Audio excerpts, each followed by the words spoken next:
is still going on of the funeral of Elizabeth II, Queen Elizabeth II. And we've seen the reaction across the world, especially across Africa, as we saw in the news clip. What is your take on her death and the reaction of Africans? Well, thank you, Rodolphe, and good day, friends and viewers from across the world. Let me start this way. Queen Elizabeth is a very important personality in modern history, so to say. But she was the queen of a country that was an empire that colonized half the globe. And most of the countries colonized by Britain was in Africa. And we have to know that colonialism everywhere is a very violent enterprise. It killed people. It committed genocide in many instances. Welded nations together that had nothing to do with each other. Well, it was equally a stealing enterprise. We saw the British monarchy, knighting, pirates. And so when it comes to Africa, there is an increasing realization that the plight of many African nations today is traceable to our encounter with British colonialism. We see that from Kenya through South Africa to Nigeria. So that young Africans are reacting and not mourning the Queen is understandable on one part. Victims of history never forget. Oppressors may forget, but victims never forget. So it is in our collective memory that we never had it good under colonialism, and our present plight as Africans today is traceable to the effects of colonialism. And unfortunately, the Queen was a monarch of what was a colonial empire. So you can understand the young Africans who are now questioning the validity of those who are asking Africans to mourn a queen who headed an enterprise that colonized, subjugated, and sometimes committed genocide on their soil. So Africans could be understood there. Now, okay, so but there are also a group of Africans who are feeling that it's been a long time ago, 60-something years, that we should move forward, we should move on, we should let the past be in the past, and that the people that took over have not done well, that we can't just be blaming the people who were here or in Africa 100 years ago. What do you think about that? Well, my take is very simple. It is simplistic to think that history doesn't matter. History is the basis of everything that we have. So whoever controls your history controls you, controls your future and your destiny. So they both are not mutually exclusive. British colonialism inflicted untold violence on our people. Take, for example, Nigeria. Nigeria is not even it's not a country. This is a collection of nations.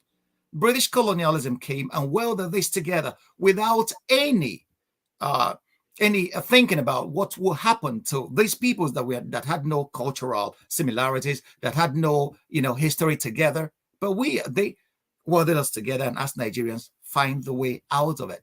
And the present mess is traceable to our history and encounter with colonialism. In as much as the present day African rulers have even outclassed the colonialists in greed, in thievery, and all whatnot. But the trajectory started with colonialism because Chinua Achebe made it clear in some of his aces. Colonialism is the greatest insult any people could inflict on another. Telling the people that you are not worth anything, we are here to show you civilization, the white man's burden. But that civilization Africans saw that as salvagery. So our present predicament today is traceable to that our leaders, whom did the British hand over power to? They handed over power to their houseboys who learnt nothing outside colonizing their own people along the same lines that the British colonized us. So it is still the same thing. Anybody who has read Franz Fanon will equally see that colonialism destroyed the African psyche. We are seeing the effects today. That black man doesn't feel that he is worthy to stand shoulder to shoulder with the white man in the Committee of Nations. This is traceable to the psychological damage that colonialism inflicted on us. They told us that we never accepted it willingly. We were brutalized into accepting that. We were sold as slaves. Okay, so when people say it's now that we should move on, 60 years is nothing when one reckons history. It took societies more than that to recover from such intergenerational trauma inflicted by enterprises like colonialism. So anybody that comes out to say the president is just excusing colonialism because of the bad governance we're experiencing today, our leaders, post-independence leaders, messed it up. Quite right. We have they own a huge chunk of the blames, but we cannot, say that colonialism. Oh yeah, we should just ignore the fact. History is pretty important. Chinua Achebe said, "Those who don't know where the rain started to beat them will never know where it's going to stop." So we have to understand that our history is important, take cognizance of it, and work towards a better future for our country. We should hold our leaders responsible for their misgovernance, for their thievery. And even today, colonialism has not even ended. Some people use the word neo-colonialism. Many of these nations, many of these former colonial masters are still teleguiding African destinies from their metropoles. We see that in the Francophone Africa. We see that equally in Nigeria. There were revelations during when WikiLeaks made her cables available online that Shell, BP, a British company, is still the shadow government of Nigeria. Everybody can read that. So they still have their hands in our affairs. When they say that we are independent, sometimes you question whether many African countries are actually independent.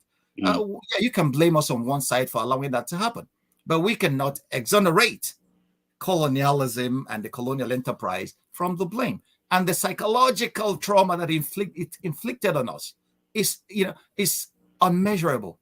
That's what many Africans forget. That you could see many young people bleaching their skin, okay, showing, hey, I want to be white. Why would anybody want to be white? Why would anybody want to change? It's because of the effects of the psychological damage that that was bequeathed on us as a legacy by colonialism. So you could see when Africans are rising today to say we have to start asking questions, interrogating our reality. It didn't start today. It started with our encounter with a force that was more powerful than we are. We became Christians at the instance of colonialism. Many of our gods, African gods, are resting in colonial museums today. Okay, so and we are answering English names. An Englishman will not answer Okeke, Okafor, Kayode, or whatever, but we are answering foreign names. We are worshiping foreign gods. We are wearing foreign clothes that had nothing. If you see an African sweating with coat and tie under the African sun, all this, because we lose sight of the, salient and important things that colonialism actually did. It's not all bad. Where people could say, they brought us education. Quite right. But Africans were having trade links with North Africa, where that was a cradle of Western civilization before the colonial masters came. So we don't have to exonerate colonialism. We have to condemn it outright. No human person, Emmanuel Kant said it, no man should use another human person as a means to an end. Colonialism used us as means to ends, the ends being to enrich their societies, the ends being to dehumanize us. Because for them to actually colonize us, we have to be dehumanized. We have to be made as less than human.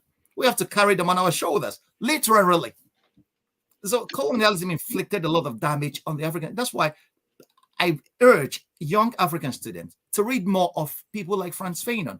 He did a wonderful analysis in The Wretched of the Earth. It didn't leave us unscathed. We were heavily damaged in our psyche by colonialism. And that's why today, where do we run to? We run to Western capitals. We ape Western imperial monstrosities, even in our governments that don't even don't even agree with our structures as Africans. We import them hook, line, and sinker and try to implant them on our soil. And what happens? We see the dysfunction. All right, we're going to get into Nigeria and the government of African nations, but let me ask you, what should be the reset? People are saying that now that we have Prince Charles, King Charles III, that African nations should have a kind of a reset with the European nations and especially the British monarchy.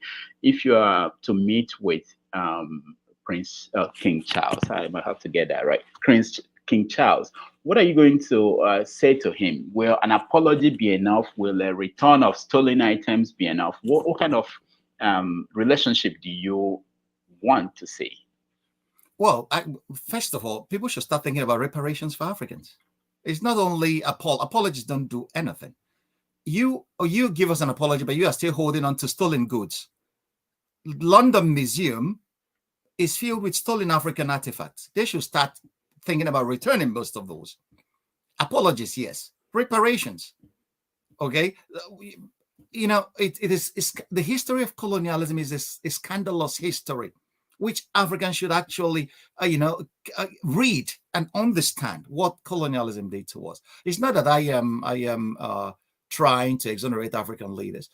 When we talk about reset, history has happened, yes, but there should be a token to show that, hey, we are sorry for what our ancestors did. We didn't do it, but our ancestors did.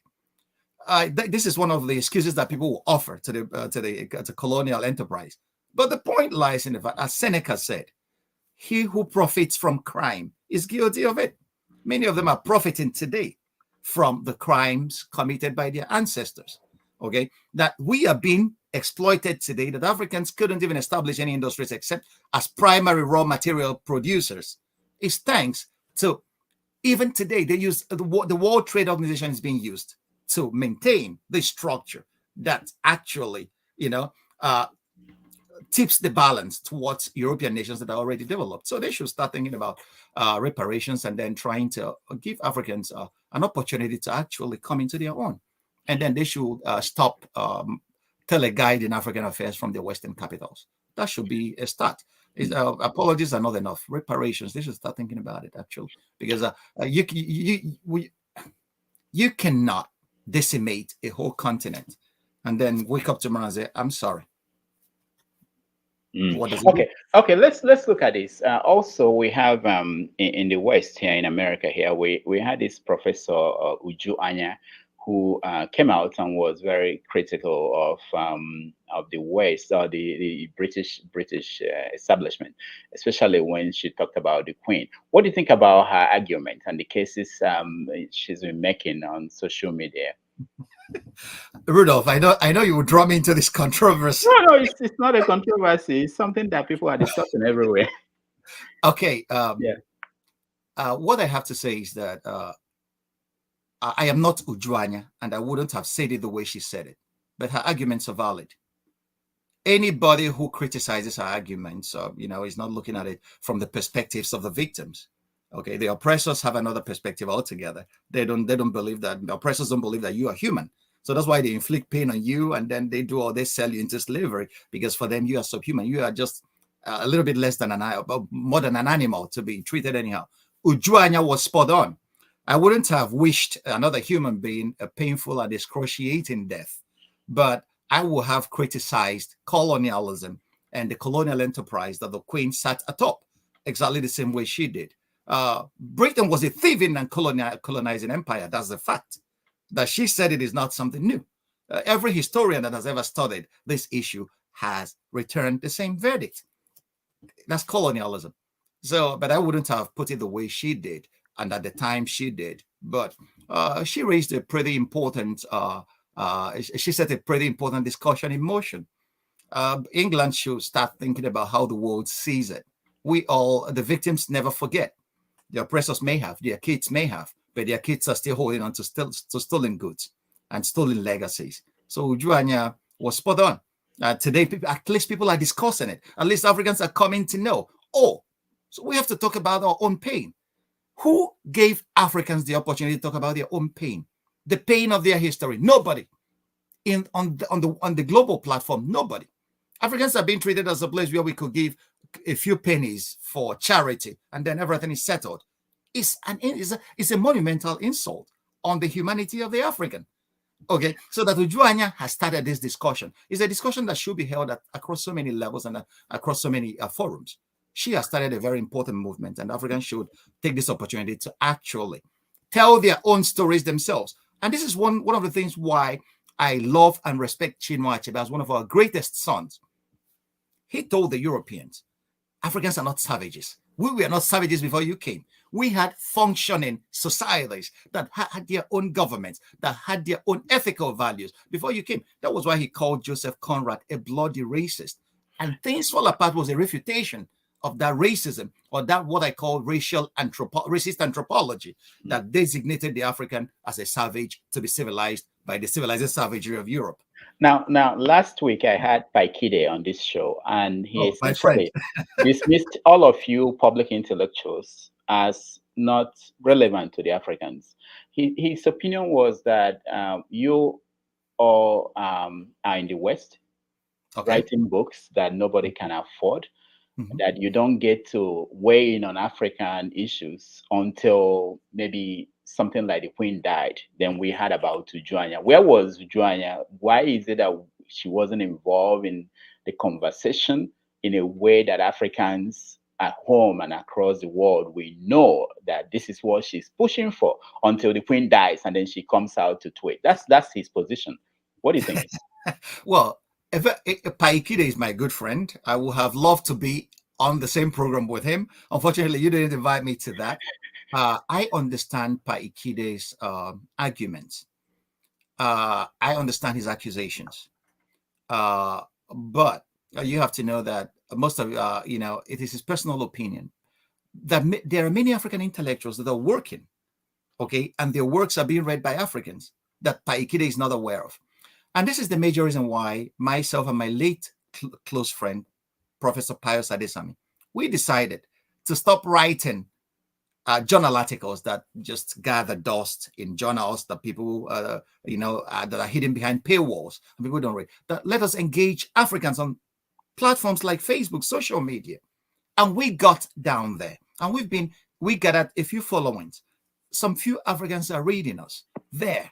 Okay. Like Paikide as well. We all have been interacting there. Many African intellectuals are asking serious questions. Many African intellectuals are leading, public intellectuals are equally leading conversations that are beyond the ordinary, and they're trying to make their own contribution to the continent. What Paikide forgets is that many African intellectuals are in the West. It's not because that many of them wanted to be in the West. It's because of the circumstances of their home countries that pushed them there. And all this are traceable to colonialism.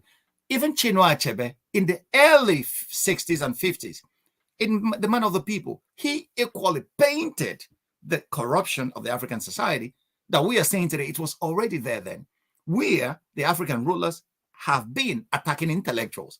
Achebe had to flee for his life because after writing about the coup, fictionally, the soldiers came for him thinking that he was a part of a coup plot. So since then, African leaders, African tyrants have been uncomfortable with African public intellectuals and have been trying to hurt and harm many of them. So yeah, a lot of us are in the West plying our trade, but that doesn't mean the centerpiece of our public intellection has been the African continent. And that's the perspective from which our work should be appreciated. I agree with Ikeda that we're not doing enough. I agree with Ikeda that most times our voices are silent when they should be loud. I agree with Ikeda that we should be screaming from the rooftops against some of our own leaders. I agree with all those. Many of us are doing that. Not everybody could be categorized under African intellectuals that keep quiet and not leading the conversation when the issues are at stake. We are. Okay, I know you are. And last month you published an article in Premium Times. You titled it "I Don't Envy Nigeria's Next President." The first line of the article is, "I don't envy Nigeria's next president. That whoever steps into Aso Rock on the 29th of May 2023 will inherit a country that is a disastrous setup." Now, let me say this. Olusegun Obasanjo, former president, made a speech recently where he essentially warned that if we get it right, if we get it wrong next year, things might be out of control. Not just him, several people have said that. And I know that the worst thing that could happen is the danger of genocide in Nigeria. And I know you are head of your department. One of the things you run is you're the director for the prevention of genocide in Africa. Do you fear, when you think about the worst thing that could happen to Nigeria, how much fear do you have about genocide?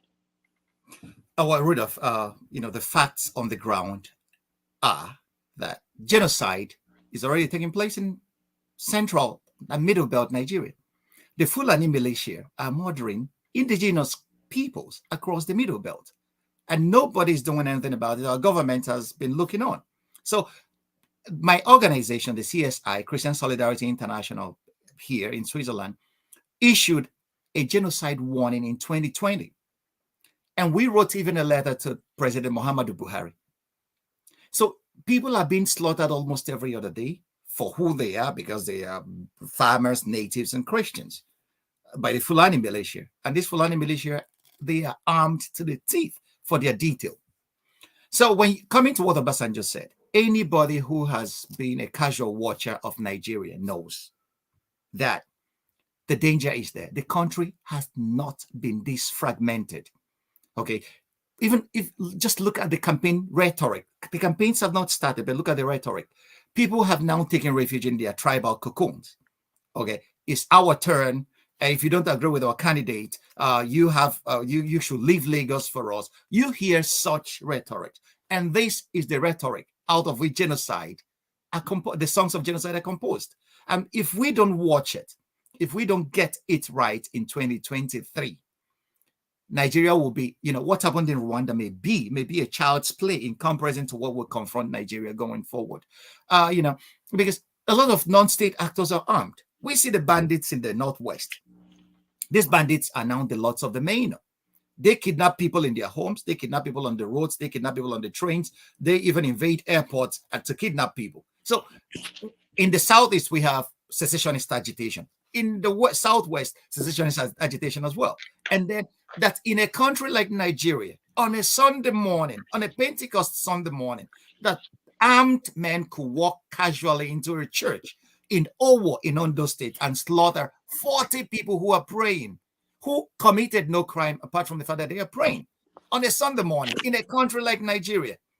So if Christians arm themselves, or if the people in the Southwest arm themselves to retaliate, it will be an orgy of violence, blood, and bloodletting. So, and these are all scenarios that could happen in Nigeria if we don't get it right, if we don't watch our rhetoric, because we are weaponizing the rhetoric of this time and even the narratives. So Obasanjo is right on the money. He should be in the know. He gets security briefings almost every other day as an ex-president. So he knows what he's talking about. And the facts agree with him. Nigeria is on the brink of implosion. Nigeria is really on the brink of implosion. So if we don't watch it this time, genocide, what happens in Rwanda, may be a child's play. That's the way I'm saying it. I want, last time I was in Nigeria 2 years ago, and at a radio interview, I said, we should watch the way. And the government of the day is not even helping matters. The government of the day is showing itself unwilling or incompetent to take the bulls by the horns and then to stop most of these issues that, so that's the major problem. And Obasanjo is right, like I said. So the politicians are well advised, should be well advised to watch the rhetoric, because it could inflame passions. And when passions are inflamed, people take leave of their senses and then slaughter their neighbors for nothing. Okay, now looking at the candidates who are running to be president come 2023, is there anyone that gives you hope, or that they understand how serious the issue is? Yes, of course. I have to say that the arrival of Mr. Peter Obi on the scene has changed the trajectory of Nigerians' politics. Before, it used to be that these guys are going to buy the votes and they know that they can rig the elections and get away with it. So they come during election times with what they call stomach infrastructure, which is their food, rice, and bread to feed the people that they've neglected the whole 4 years of their reign, and then so that they could buy the votes. We saw a lot of money, dollars. Nigeria is a country that uses naira. We don't use dollar. But during the APC presidential primaries and this PDP presidential primaries, it was just, they were buying political sea money. They were buying votes like there was no tomorrow. So, which is to say that these guys don't regard their electorates. For them, the electorate don't matter. For them, Nigerians don't matter. What matters is the price that they are after. which is the presidency, because they know the Nigerian presidency is such an imperial construct that anybody who captures it has captured the state.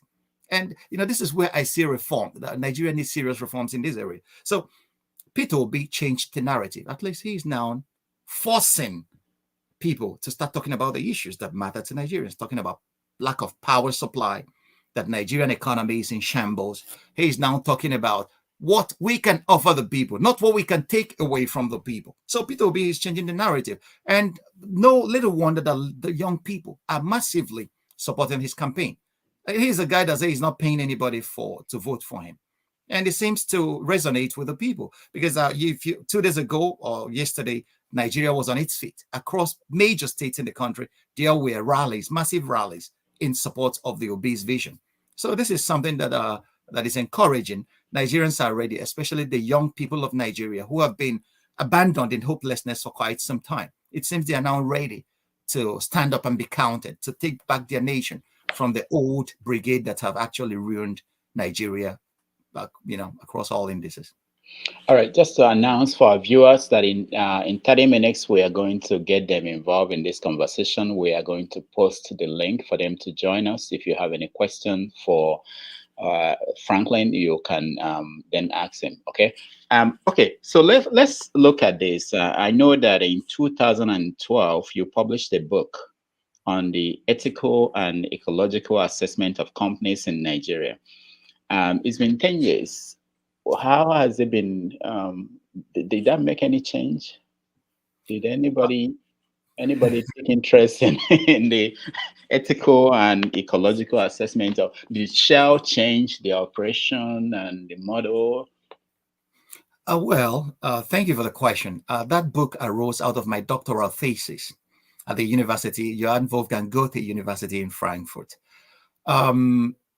12 years later, I have edited another book, another collection that is equally in print. I don't know why Amazon is not capturing that. And I have 3-4 other manuscripts that are with the publishers at the moment as I'm speaking with you. Since then, the Niger Delta is still an ecological wasteland. Shell has not even changed one bit.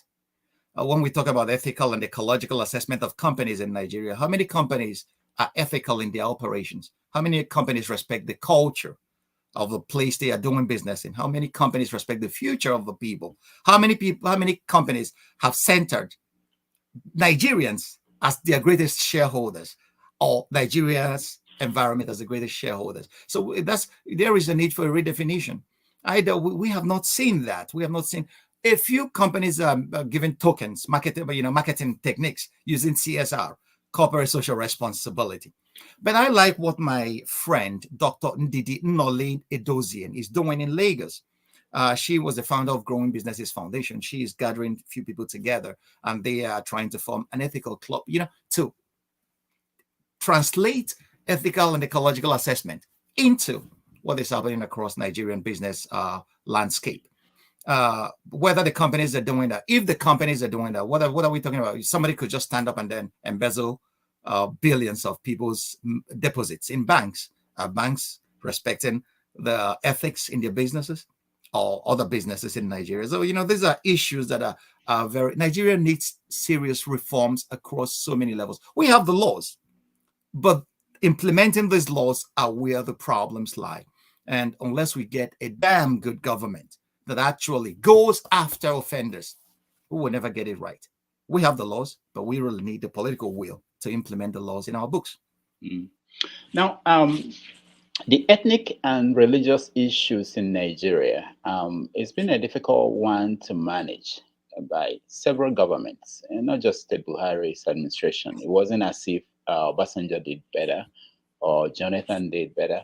What do you think they are missing? Okay, well, what they are missing, Nigeria. Okay, the trouble with Nigeria, Achebe defined it really well. My analysis will not beat Achebe's analysis. First of all, Achebe said the trouble with Nigeria is simply and squarely the failure of leadership, and then he went on to list what he felt was lacking in the Nigerian leadership of his day, and things have not even changed much till today. The inability of our leaders to rise to the responsibility of personal example. was one of the things that Chebe railed against, and is still the point today. Peter Obi made a speech a few days ago during his interview with CNN. He said that tribalism is an elitist conspiracy to keep Nigerians down. And there is a truth in that. Because those who are still in Nigeria blind know themselves, and they come from all the tribes in Nigeria. These politicians that are messing up the country are trans-tribal. They come from all the tribes of Nigeria. So at that level, it's a class thing. Okay, so they know themselves. There is no tribalism at the top. When you could see, they know each other. They intermarry. They come to each other's parties. But once it comes to elections, for them to mobilize their foot soldiers, to get them there, to push them to the top, where there is no tribalism, where they all unite and is our, they try to sing Kumbaya and then rape the country. They inject tribalism into it, and their foot soldiers run with it, and then go to the streets and slaughter and murder each other. So at the top, the rogues that are ruling Nigeria, the establishment, there's no tribalism. They know each other. They slap each other's backs. They go to each other's parties. They feast with each other.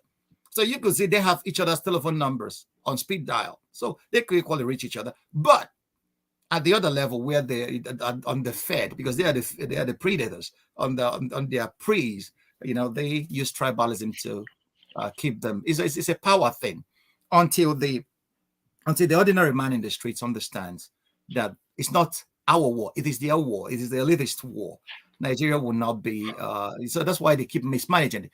That previous governments, and even this government, has been mismanaging our tribal diversity. It's because they want it that way. That's the way to maintain their power, divide and conquer. It has been the system of colonial enterprises everywhere. Nigerian leaders are colonial masters in black faces. That's what it is. Now, one of the solutions proposed by people like Omoyole Sowore is revolution. I don't know what you think about his campaign or the idea of a revolution as a solution to change the structure of that society. What do you think? I shared Sowore's views some few years back. In 2005, I wrote an article titled, "Is Revolution as the Solution to the Nigerian Predicament?" Sowore incidentally published that in Sahara Reporters. It is there for everybody to read. I was so miffed at the wasted potential that Nigeria has become that I wrote that article. It came from a place of pain. Okay, I saw a country that was richly endowed and blessed with every available resource. And this country is frittering these resources away, both human and material. I wrote that article. But today, I have moved from those views. Revolution is an upheaval that nobody can control. So once it starts, who will be the victims and who will be the winners? So I am not, it's not that I am superlatively a pacifist, but I am against spilling human blood in any form or shape. So that's why revolution for me is not a very, very credible option. Reforms here. Evolution took millions of years to get us to this point. So if evolution was a radical revolution, no, it could have destroyed more than it could have. So every society evolves with time. Once we should try to, take one step after the other, get the electoral politics right, install good leaders, and good leaders will lead us to the next step. And coming leaders will now consolidate on those gains.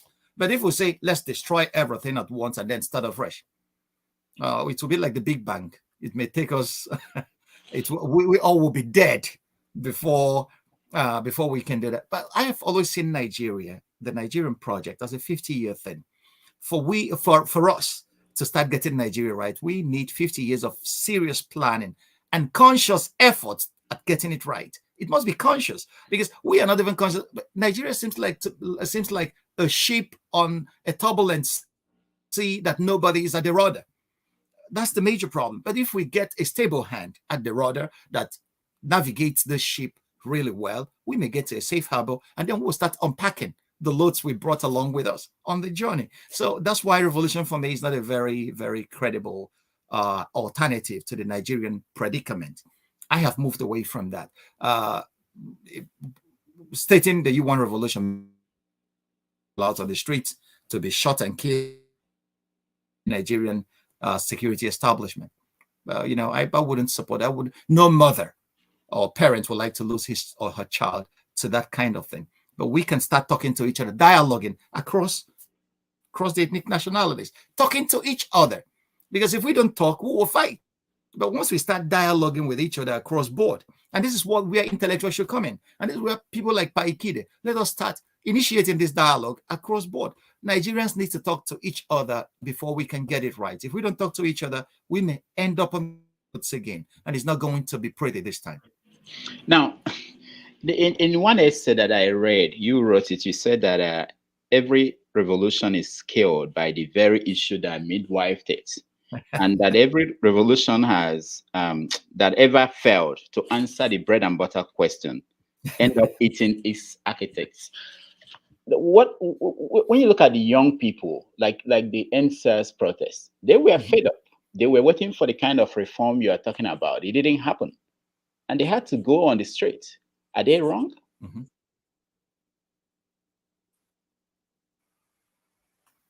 Hello. People, Okay, we can't hear you anymore. can you hear me now? Okay, good. Okay. Yeah, I said I didn't get the last part of the question. If No, you could I'm repeat saying what that you got. young people that went on the streets during the Mhm. NSAS protests, they were fed up, waiting for Mhm. the reforms, the gradual reforms that you are talking about, and they decided to. Were they wrong? Not at all. They were not wrong. Every society, just watch it.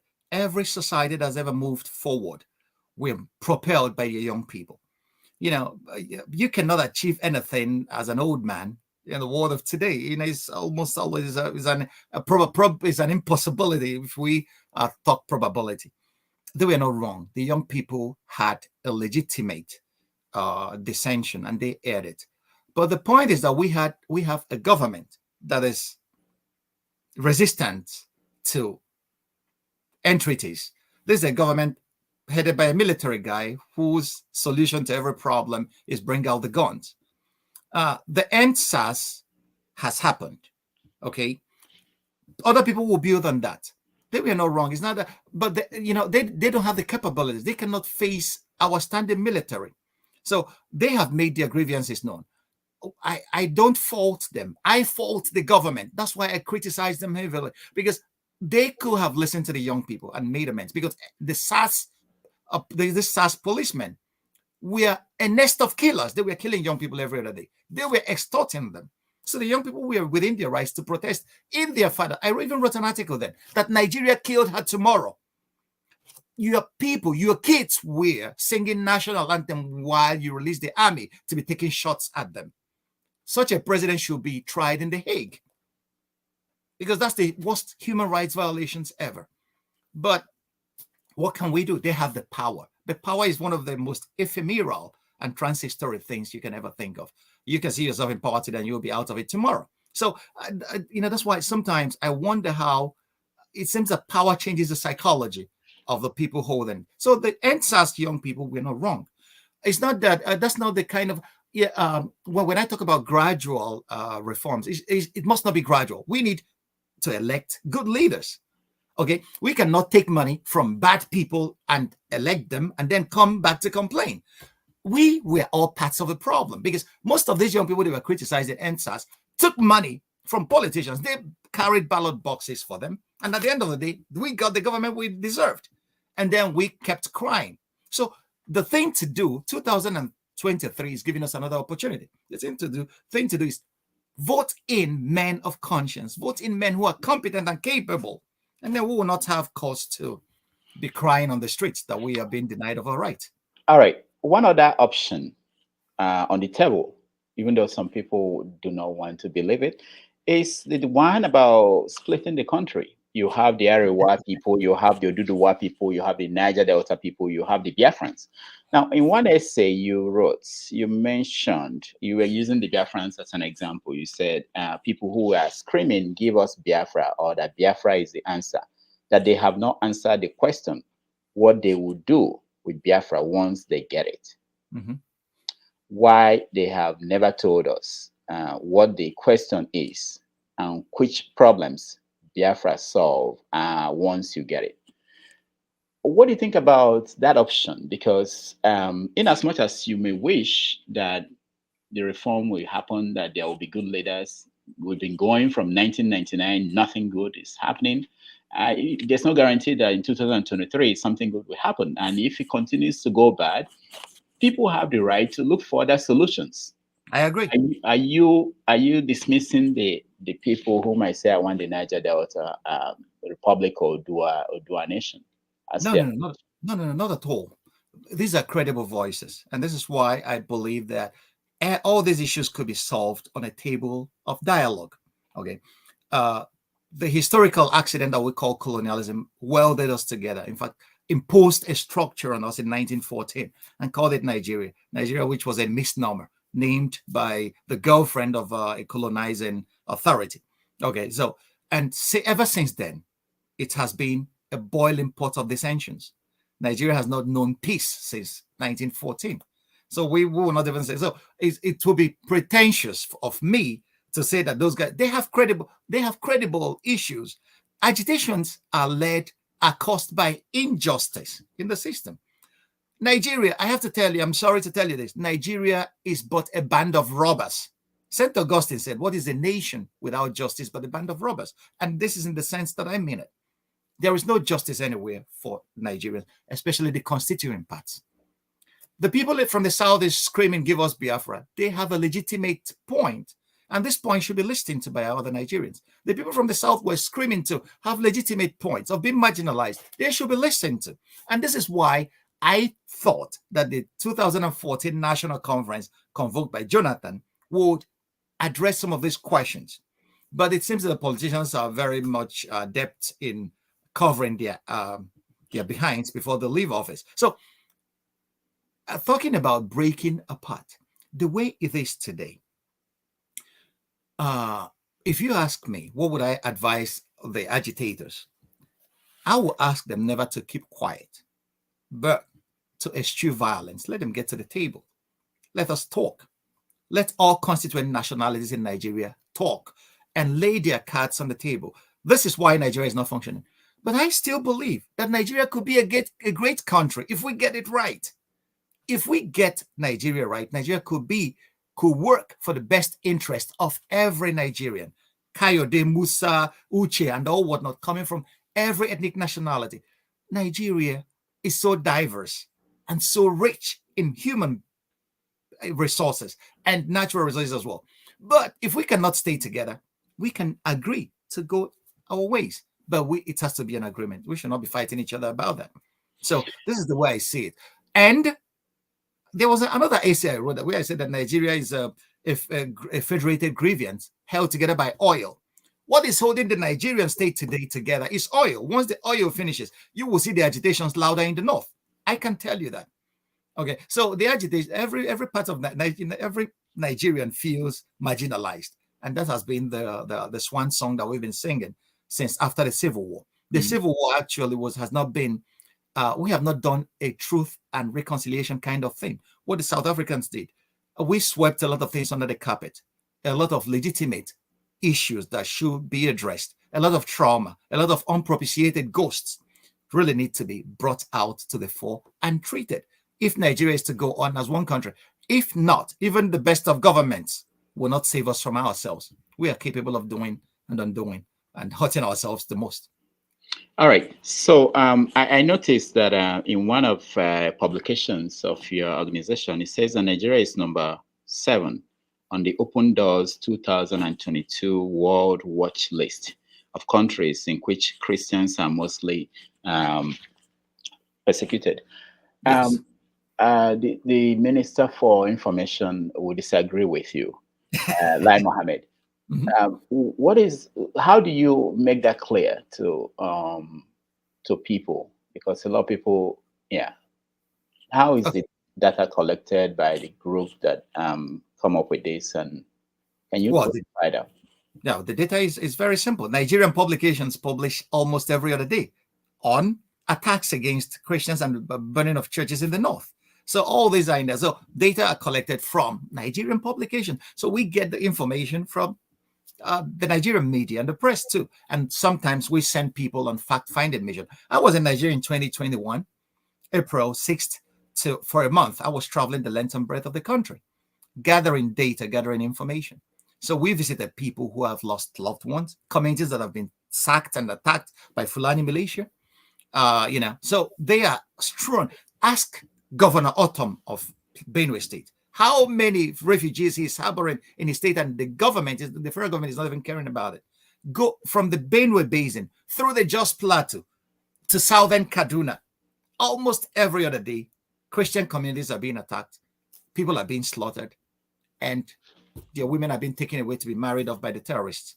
So we see that. So in some open spaces in Nigeria today, the terrorists are the ones imposing levies and collecting them from people in exchange for their lives. So Nigerian media is awash with all this. Anybody who is conscientious enough could start taking notes, and then in a month, there are other organizations that are working internally in Nigeria that have this data for themselves too. So it's not a secret. It's not something we are concocting in our witches' kitchens. No, it's that these are information. These are public available information, bits of information that are out there that we gather and analyze, and then come to the conclusion: hey, look at this. Christians are being unfairly targeted by a jihadist. I always tell people Islam is not the problem, but we have an Islamism, which is, the idea that you could get whatever you want with violence. Every religion has a right to look for members, but killing other people because of their faith or because you believe that they are second-class citizens is what we disagree with. So, across Nigeria is seventh on that list, and people are still being killed. My organization, the Christian Solidarity International, gave out a genocide warning in 2020. We listed our reasons for that. Anybody who wants to read more could visit our website, nigerianreport.org. It is there listed, and then you could see the information or the basis for our conclusion. All right. So recently there were Chibok girls being rescued by the military, and I saw where your organization, you were talking about them.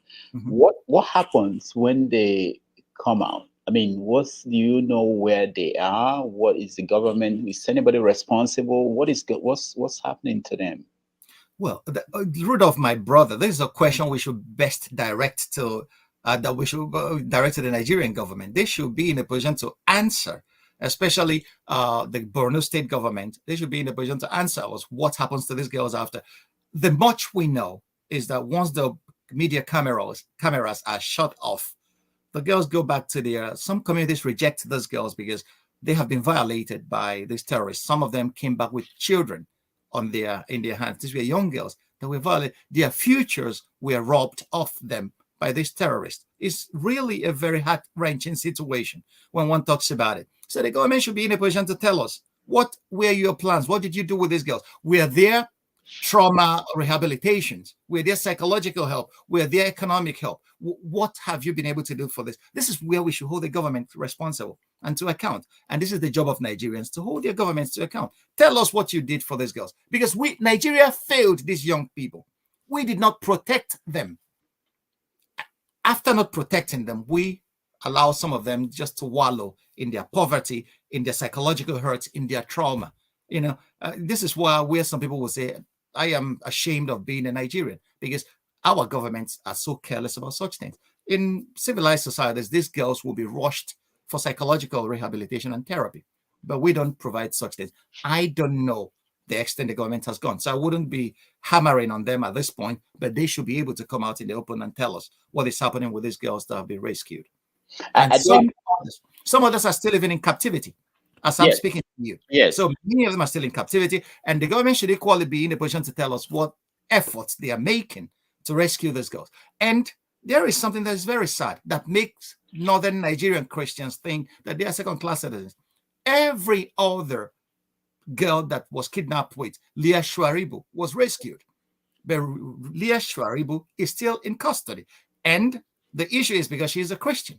So why rescue other kidnapped girls that were Muslims, and then you rescue a Christian? And this is where you give Christians in the north a feeling that they don't belong. And this should not be a case where a government is responsive to the needs and aspirations of its people. The Nigerian government at this time has failed in this regard, and we should just take it the way it is. So tell Paikide that our voices are being heard. All right. In another 6 minutes, we're going to let our audience join us in this conversation. If you want to join us, you click on the link I'm sharing. Also, if you're in this studio and you want to participate, turn on your camera so that we know that you want to participate. Otherwise, I will have to remove those whose cameras are not on. All right. So let's now go back to. Now we have an election coming up, and people are excited. You talked about the economic issues that will face the incoming president, not just the political and cultural and all the conflicts. How big is that?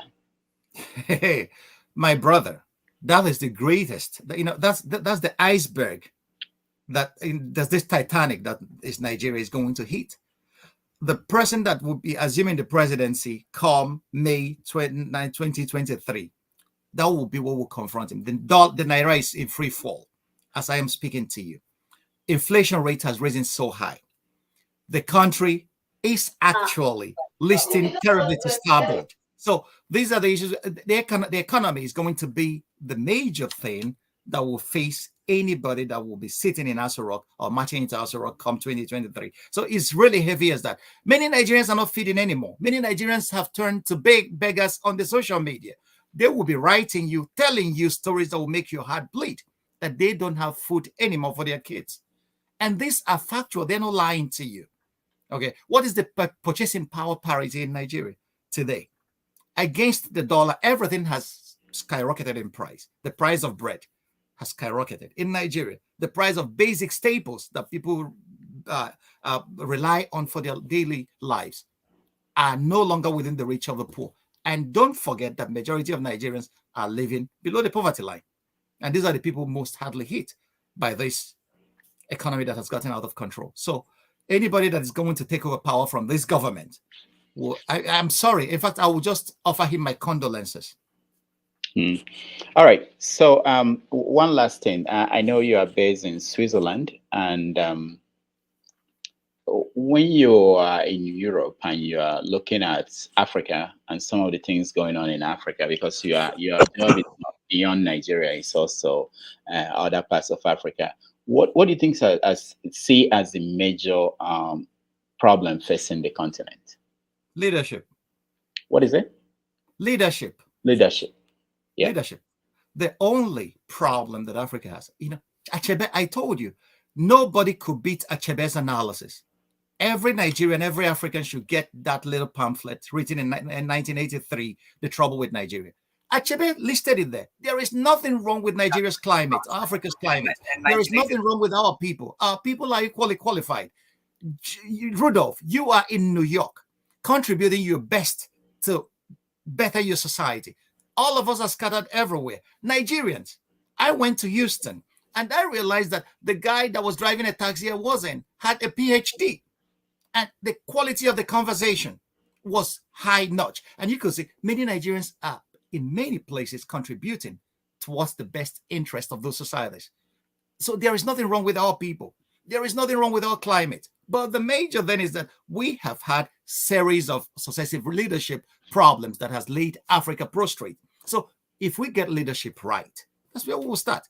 Tell me what Paul Biya is still doing in Cameroon since 1982. Till date, he's still the president. Tell me what, Mugabe, how long was Mugabe in power? Do you like the model of Paul Kagame in Rwanda? Well, I am a bit conflicted with the Kagame model. Kagame is a pragmatist, so to say. But on his human rights records, that's where I disagree with him. But his method is pragmatic. Every country has to find its own niche. Every country has to find what works for it and then harps on it. That's what Kagame is doing in Rwanda. And we have to praise him too for holding the country together after that terrible genocide. It requires superhuman efforts to do that. I like his model. He's a Pan-Africanist, the way it is going. But Nigeria, that is the giant of Africa, unless Nigeria becomes a first world nation, Africans will not get. That's what I feel. I'm sorry about that. All right. Okay. So let's hear from our viewers and see what they have for you. I'll call you. Maybe we take 3 questions and then we'll you answer them and we'll get to other ones.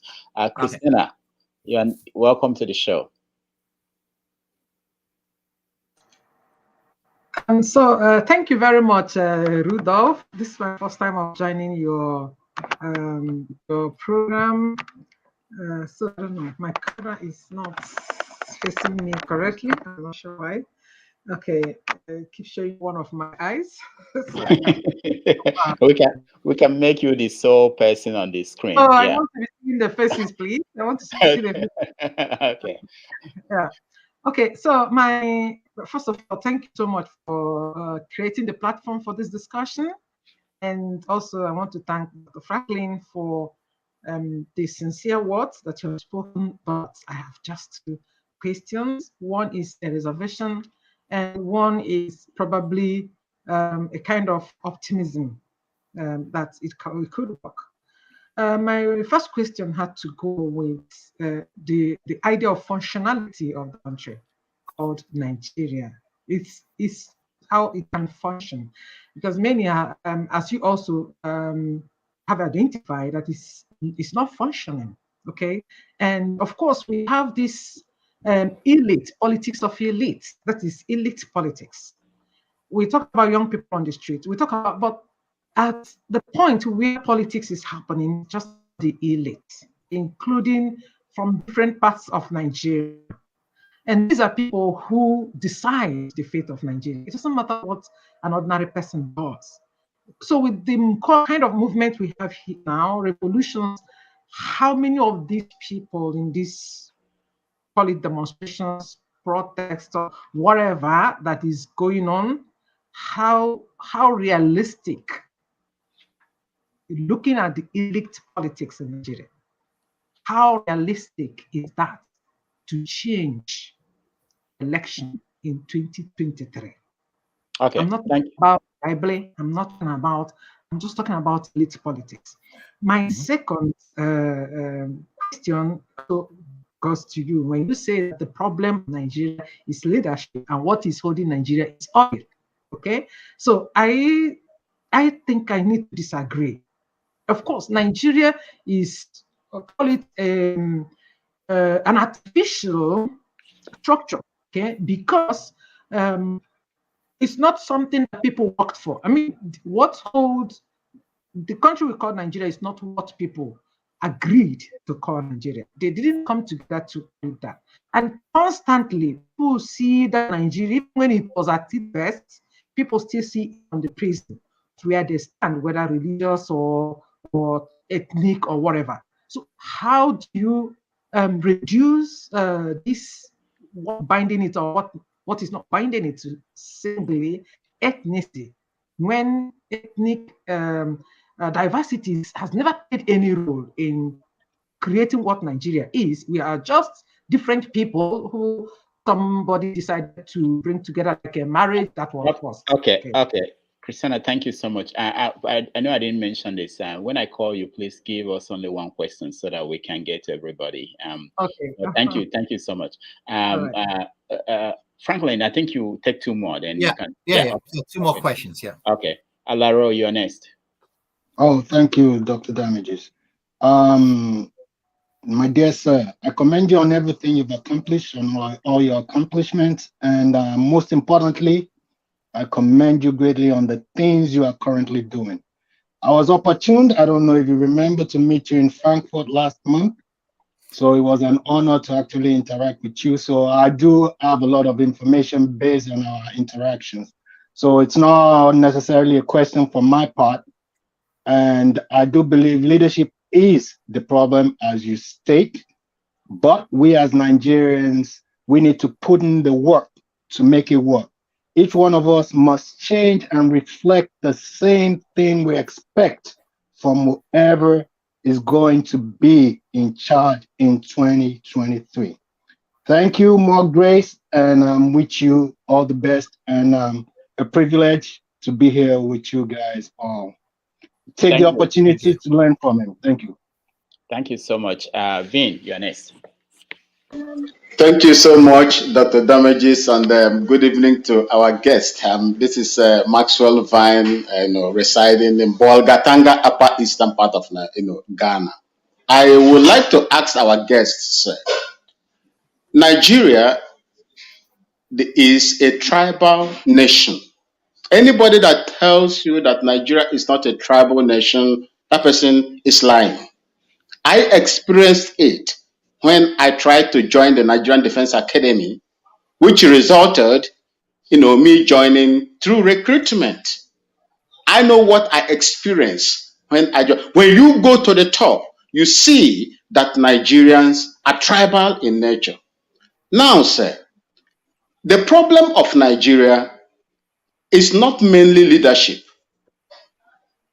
but, how do you want to, make Nigeria a great nation, whereas those that are practicing the current system that is bringing Nigeria where it is about to go to now are refusing dialogue? Because as you witness, as you know very well, that 1999 constitution was not people's constitution. I was in the service when that constitution was given to, I was in the army when that constitution was given to, handed over to Obasanjo. It is not people's constitution. That is number one. How do you bring people up to that national level to decide on the principles that will lead them? Thank you, sir. All right. Okay. So Franklyne, you can answer the questions, and then we go to the next three. Okay. Well, thank you very much for all your questions. They are brilliant questions. Alaro, my brother, I thank you. I met you, and then it was a great meeting you in Frankfurt at that function. I was actually edified by your presence there. Dr. Christina talked about elite politics. I agree with you. The ordinary man on the streets has less influence if we look at it from just a pedestrian perspective. But if people come together and start a movement, that's why people say, don't agonize, organize. Once people come together, they build a mass that could exert serious pressure on the establishment, on the elites as well. But every society is governed by elitist consensus. That you have to know. The elite, if you get the elite into a room and get them to decide on the direction that the country will go, it will now trickle down to their followers. Yeah, it happens everywhere, not only in Nigeria. In England, we call the establishment. In the United States, you have the major parties that are the major families and all whatnot. So it is important to talk to the elite and then to get the elitist consensus before you could fashion a way forward for Nigeria. But our major problem is that those guys that are elite, who are they? What are their pedigree? What are their achievements? To become an elite in Nigeria, there was something going around online some time ago that the intelligent ones departed the country and the thugs and the thieves became the new elite and now making decisions that are affecting over 200 million Nigerians. So, but elites have one thing in common. They have interests. So unless their interests are touched, they are not forced to move. And this is where the obese movement comes into focus. If obese movement gets large and powerful enough to make the elites fear for their interests, there's going to be two reactions. They are going to fight back and then destroy the movement, or they are going to see that it is better to accede to this movement in order to retain their position in the new dispensation that is coming. So they don't die, they change. They are not stupid. That they are able to survive is because they are malleable. They could change according to the pressures being exerted by the people. And that's how feudalism got away. And that because after the French Revolution, every major royal house in Europe took notice that if we don't change, our own people are going to cut off our heads like they did the French kings. So it is the elites, they feel the pulse of the society. So if this movement continues, if Nigerians rise today, the elite will follow suit. It's as simple as that. It's happened in every society. It's happened in history. That's the way history shows its face. So the second question you said about Nigeria being an artificial creation, yes. but many countries are artificial creations, even Germany, okay, that they over time got to the point where they started speaking the same language and then they started interacting on so many levels. Countries are created by sometimes imperial fiat, but the people have to work out their destinies themselves. And the onus now lies on Nigerians to either decide to stay together or go their separate ways. But it's a question that Nigerians must set for themselves. So it is not only because we were created by the British, then we couldn't function. Hey, we are human. We could equally say the accidents of our birth, we can step over it and say, hey, we have found ourselves together in this prison. We are in one ship sailing a turbulent ocean. It is either we fight to right this ship to get it to a safe harbor, or we all drown. So once we know that our interests, all our general interests, collective interests are at stake, then we may fight to live. And this is what is called healthy human self-preservatory instinct. It's lacking sometimes in the Nigerian elite, and is unfortunate. When Vinny talked about Nigeria being a tribal nation, I don't understand what you mean by, Nigeria is a country made up of I don't call them tribes. Tribes is so demeaning. Nigeria is a country made up of ethnic national. These are nations, okay, brought together by imperial fiat to exist together under impossible circumstances. We are not doing badly. Okay, America fought the Civil War, even though they are all whites that came from Europe. They fought the Civil War in the 1860s. And then today, we can talk about America being one of the greatest nations on earth. But that doesn't mean that dissensions have ceased. The southern states, the former Confederate states, are still making trouble. They still want to succeed. So there is still there.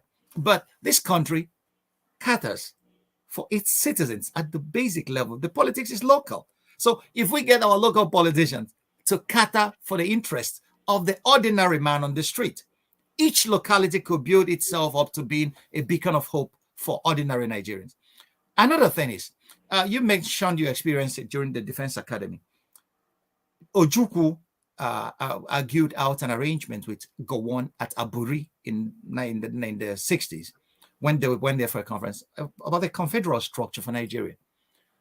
Nigeria, that could have done Nigeria a lot of good because each region could have developed in its own pace and then giving its own people that are within the same language and cultural structure the opportunity to actualize themselves instead of being roped together under one unyielding and unwieldy construct that we call Nigeria. So we may think about confederal structure going forward.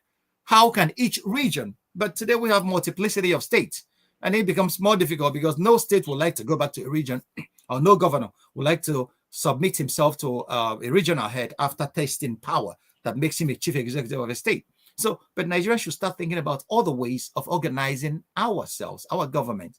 And confederal structure is something we can think about going forward. So I don't have all the answers, but these are ideas that we could all think about on how to make Nigeria better.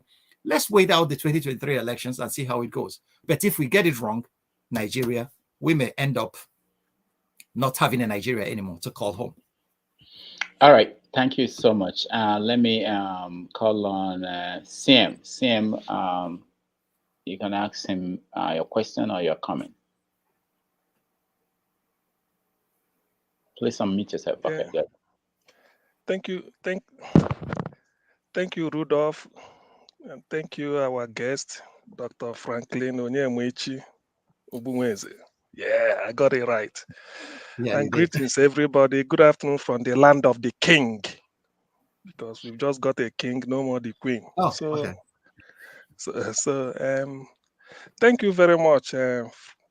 Ogbunwezeh, for gracing our occasion today. In fact, I've read you in the past. I've read quite a lot about you, what you put out. You are quite formidable intellectually, social ethics, genocide, social justice, human rights, lawyer, philosopher, just virtually everywhere. You are grounded in the social sciences and social interaction. Well, from what you've said, although I wasn't disappointed, I know that is the direction you do a justice to issues around genocide and social justice and social ethics. I quote you here. You said Nigeria is on the brink of implosion. Yeah, you said it, and I recorded it. Now, of course, the next thing is we must avoid it because nobody will like it to happen. So that brings me to the question I would like to ask. It's not original, but I would like to repeat it, which is what the question Bola Ige, the late Bola Ige posed in the time of June 12th and Nadeko. He was saying, the question is, Nigerians must, at one point in their life, answer this question. Are we really ready, given our historical formation, are we really ready to continue to coexist as one people in one nation? All right. If so, no, I've not finished. Okay. If so, under what condition? Or under what terms? Because no condition might mean just under what terms. I don't want to mention because we already know that Nigeria is made up of different ethnic nationality or different nations. So under what terms? So is it not this is the best time for Nigeria to answer that question? Are we still ready to kick the can down the road in the hope that somehow, somewhere, it will disappear? Thank you. Thank you, CM. Omori, before you go, I want to add this to the question that CM asked because he mentioned Bola Ige. Bola Ige used to talk about Nigeria being on the road to Kigali. And it hasn't, since he said that, it hasn't been taken off the table that we're on the road to Kigali. So if imagine that we are actually on that road, are we getting closer? How far did we move backwards at any point since 1999? Or are we approaching Kigali? How far are we? So add that to when you answer the question. Omori, you're next. Rudo, you have your own style, you know. Whether you're a comedian or you're a journalist, I can't really tell. so you've taken me off balance. You're taking me off balance. Okay, let me get myself back. Sorry, thank you, Rudo, for having me today. It's always a delight to be here. You know, you have your own style, and your style is unique. Greetings to our, guest, Dr. Franklyne. Thank you for your brilliant and wonderful submission. And in the course of your submission, you said something about your earlier position on the revolution in Nigeria, vis-a-vis your current position, current view. And again, you said something about, I just want to correct one impression about revolution. Revolution must not necessarily be bloody, like the one we currently embarked on led by Omoyele Sowore. When he came aboard 2019, he said he was coming to disrupt the Nigerian political space. You know, whether people like him or not, I think he has succeeded in doing that. He used to be PDP and APC. I attended the PDP meeting while I was at home. I was beaten, both and blue. I was beaten by their talks and taken away from the meeting by just for hearing my view. So we got to a point when we had no option. It was either PDP or the highway. Either you follow their way or no way for you. So we fought with an we felt it wasn't good. Any government without opposition was becoming too tyrannical for our liking. So we fought with an to get what we have today as APC. And APC has even become a monster that the PDP they tried to replace. Now, what I'm saying here is the revolution Omoyele Sowore is talking about. It's not necessarily the bloody one. It's the revolution of the mind, which you have considered in doing to a greater extent. He made himself available. He fought from the front to tell Nigerian people, Nigerian youth, that no matter how they try to trigger us, no matter how they try to kill us, power still belongs to the people. The power of the people is greater and stronger and mightier than the bullets, and greater than the people in power. So I think he has succeeded in getting that revolution to a reasonable extent. This is their way. This is what led to the Nigerian people, waking up from their slumber, ready to take their country back. I think this is the revolution Omoyele Sowore is talking about, not the revolution of the bullet, not the revolution of the bulldog, not the revolution of the grenade. Having said that, my question is, you alluded to the candidacy of Peter Obi. Most of us are happy that at least we're having options outside the monstrous and the devilish APC and PDP status quo. But a lot of people are worried. They are concerned about his lineage, his affiliations. Remember vividly, he came back from Britain 2-3 days after he declared he was going to leave PDP. And again, having declared his aspiration, he has been moving from one godfather to the other. The same people that have been holding Nigeria in perpetual bondage, from Obasanjo to IPP, from IPP to Abdul Salami to whoever that is, who we know very well that they have not been, we call them, some people call them the owners of Nigeria, but we the masses call them the problems of Nigeria. People are not comfortable with this affiliation. So people see him as a same of the old system. If there's any way we can break away totally from that old spirit, any way we can change that dynamics, we don't have to affiliate with these people. I don't know what's your position in this regard. Thank you, sir. All right. So Franklin, you can take that. Okay. Yeah. Thank you, Rudolph. I guess I will start with the last questioner. You raised serious questions.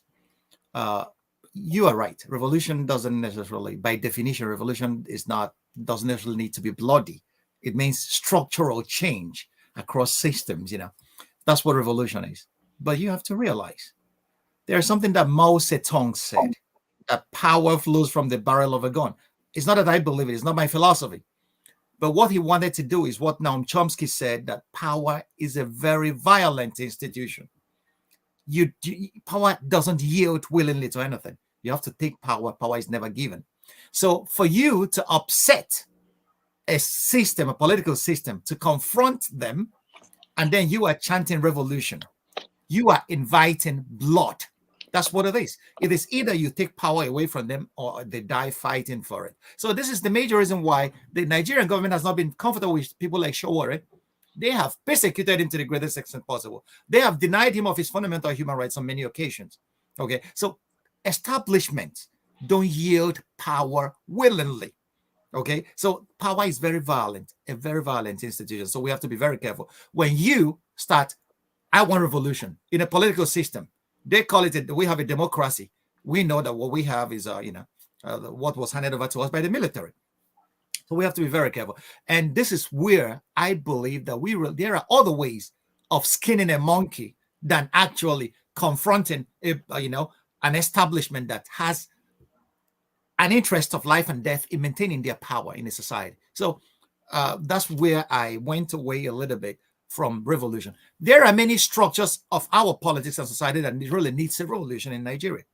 Okay, that's another question that we have to get to, but we have to get the basics right. The basics is first of all installing a government that we can hold accountable, a government of the people. Actually, this is where I see hope in the P2B's movement. It's not that I support everything that P2B does, but at this point in time, he's the only person that is asking credible questions about the society. And the masses are behind him. And these masses, if they do their job well, their job is not only electing him, but holding him to account after elections. That's where Nigerians fail. We elect and we go home and then whip to our pillows. They said the price of liberty is eternal vigilance. If we elect people and go to bed, power, if you give anybody power, power corrupts absolutely. People will do whatever they want with it if you don't hold them to account. So this is where Nigerians really need to sit up. Electing leaders are not enough. You have to hold them to account for them to work for you. So I will leave it there. The second question, Bola Ige, on the road to Kigali. Are we ready to exist as one people? If yes, on what terms? It's a brilliant question. This is a question any society could always pose to itself. We are still on the road to Kigali. We have not even taken ourselves out. In fact, we are now on the expressway to Kigali if we don't take time. So we have to ask ourselves this question. This question, I don't have answers to it. But my views are, this is a question that Nigerians really need to sit down at the table of dialogue and iron out for themselves. Talking has never killed anybody. But once it happens in marriages, once a couple stops talking, they start fighting. So we should learn to talk to each other.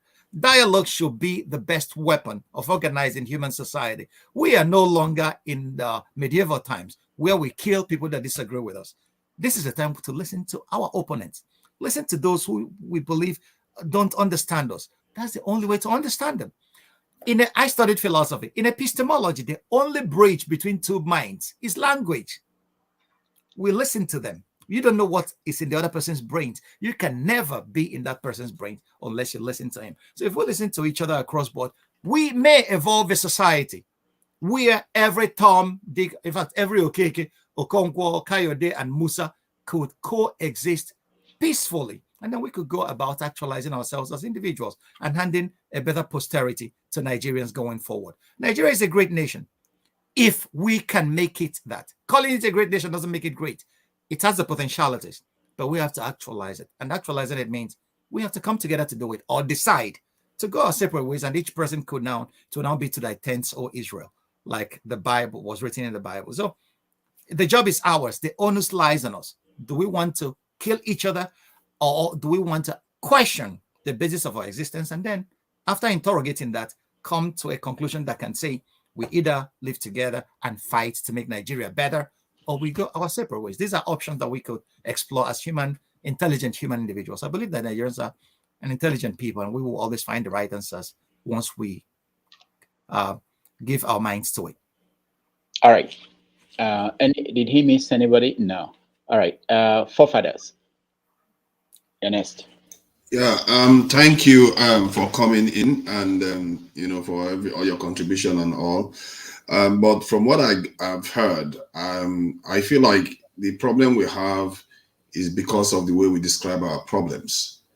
Okay. Because I found there's a study that shows clearly that people can be divided very quickly, easily too. And using specific languages, talking about this one goes to this one goes to that one, you created an environment that people can be divided by.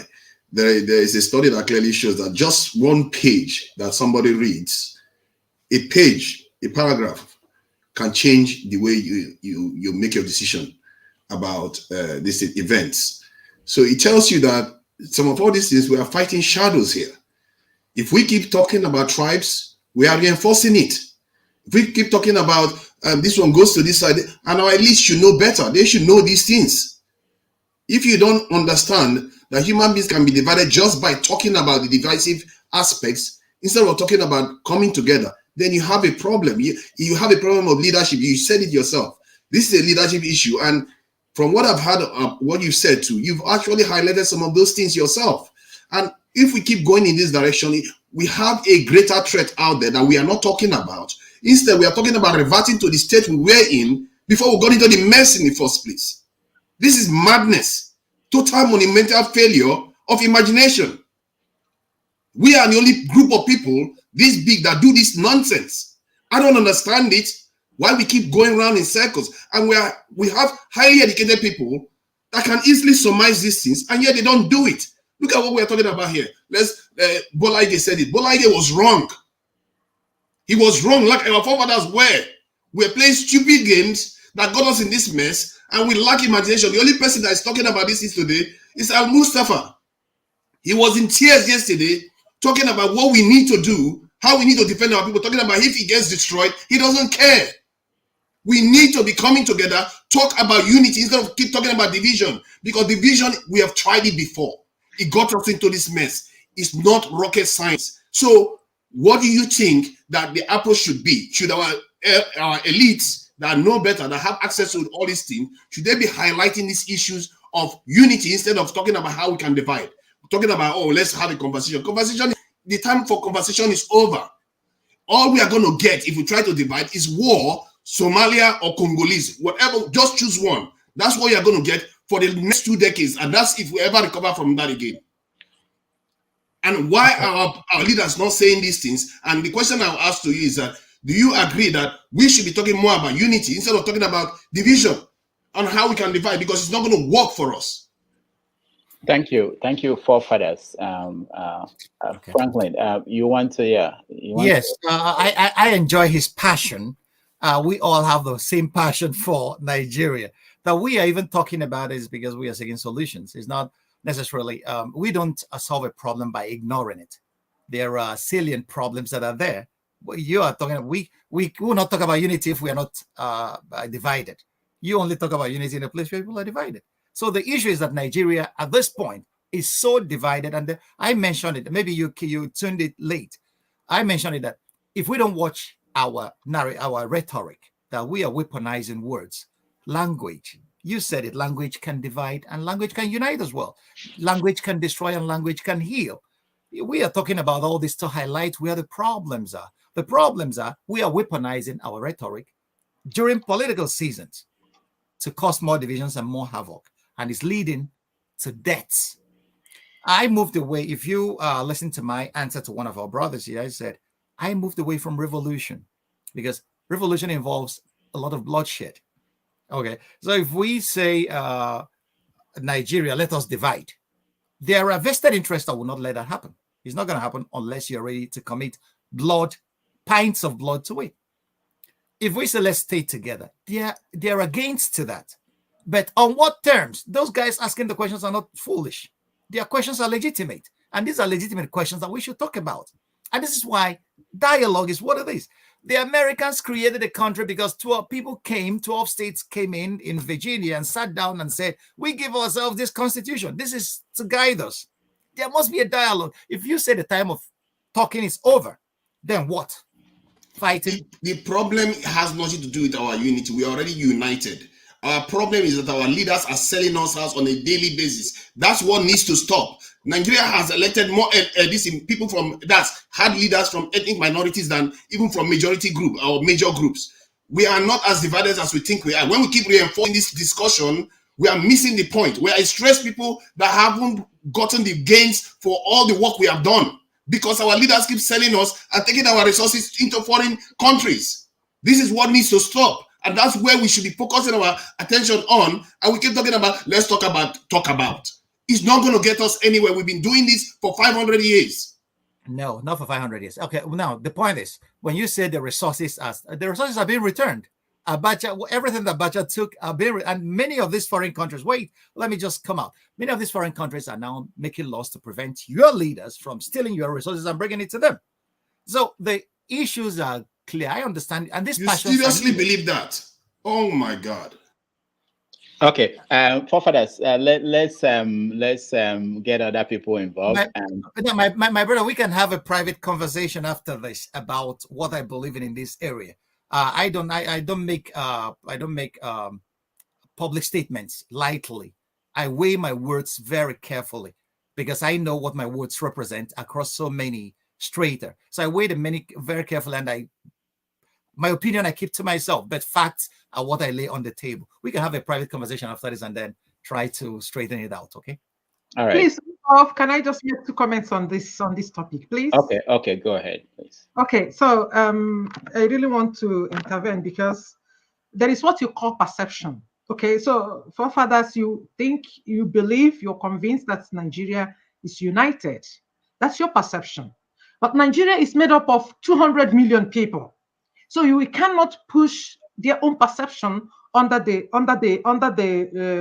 cupboard, because when you talk of conflict is not just bloody conflict, but the conflict of perception. And one of the issues we have in Nigeria is conflict of perception. And we cannot rule that out by just focusing on the perception that we are already united. Of course, we are united because there is a boundary creating us out as a Nigeria.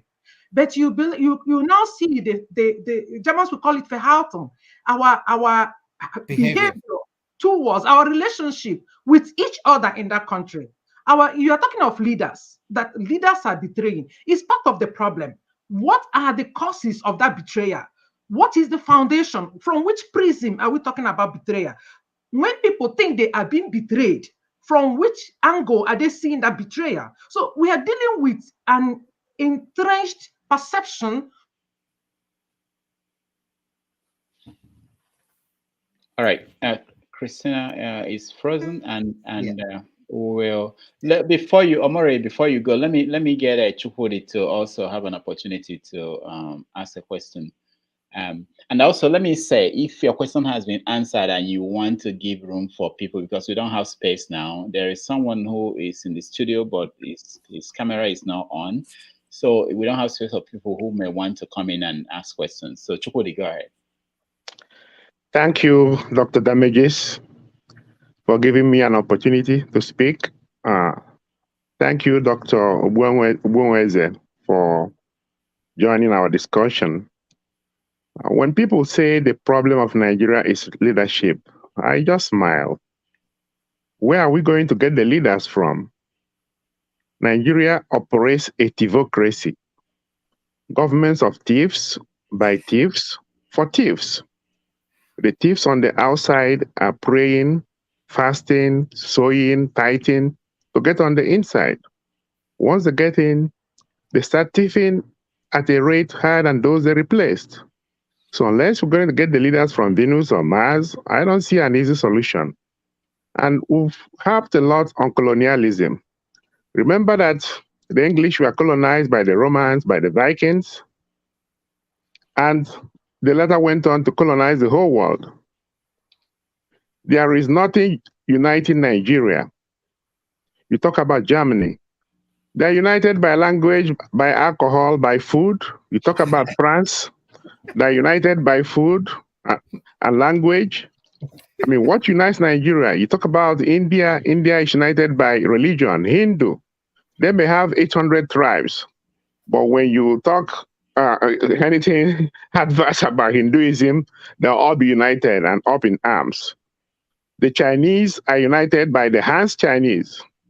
They're 80%. So I don't see a Tibetan becoming a president of China in 1,000 years. So what is uniting us? We have so much diversity that we can never be united. But if we can all convert to one religion, maybe you can use the religion angle. Of we are all wearing the same attire or eating the same food.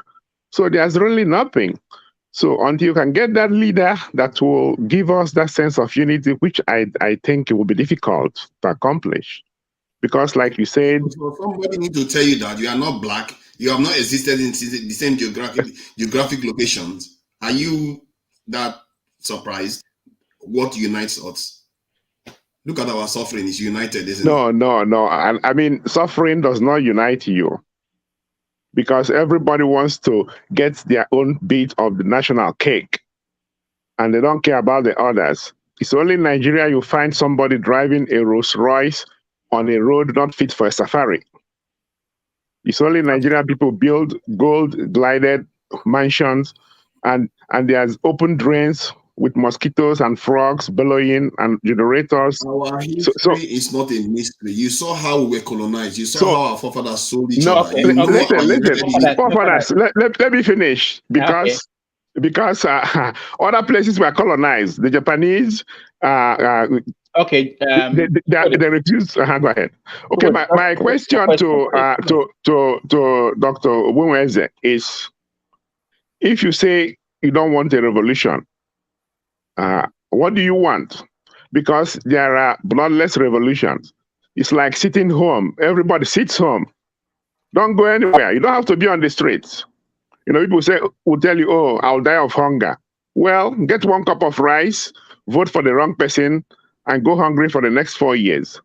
So you can have a revolution without shooting a gun. All right. Thank you. Thank you. I will let Christina finish her question. She was her system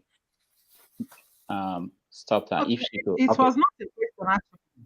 I was trying to question about perception. Okay, I remember. Okay. All we do, how we perceive the country. Perceive that this country is not.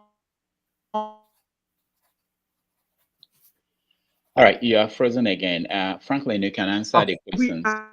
Okay, I enjoy privilege and one anthem and so on and so forth. But the activities going on, people, inhabitants of that.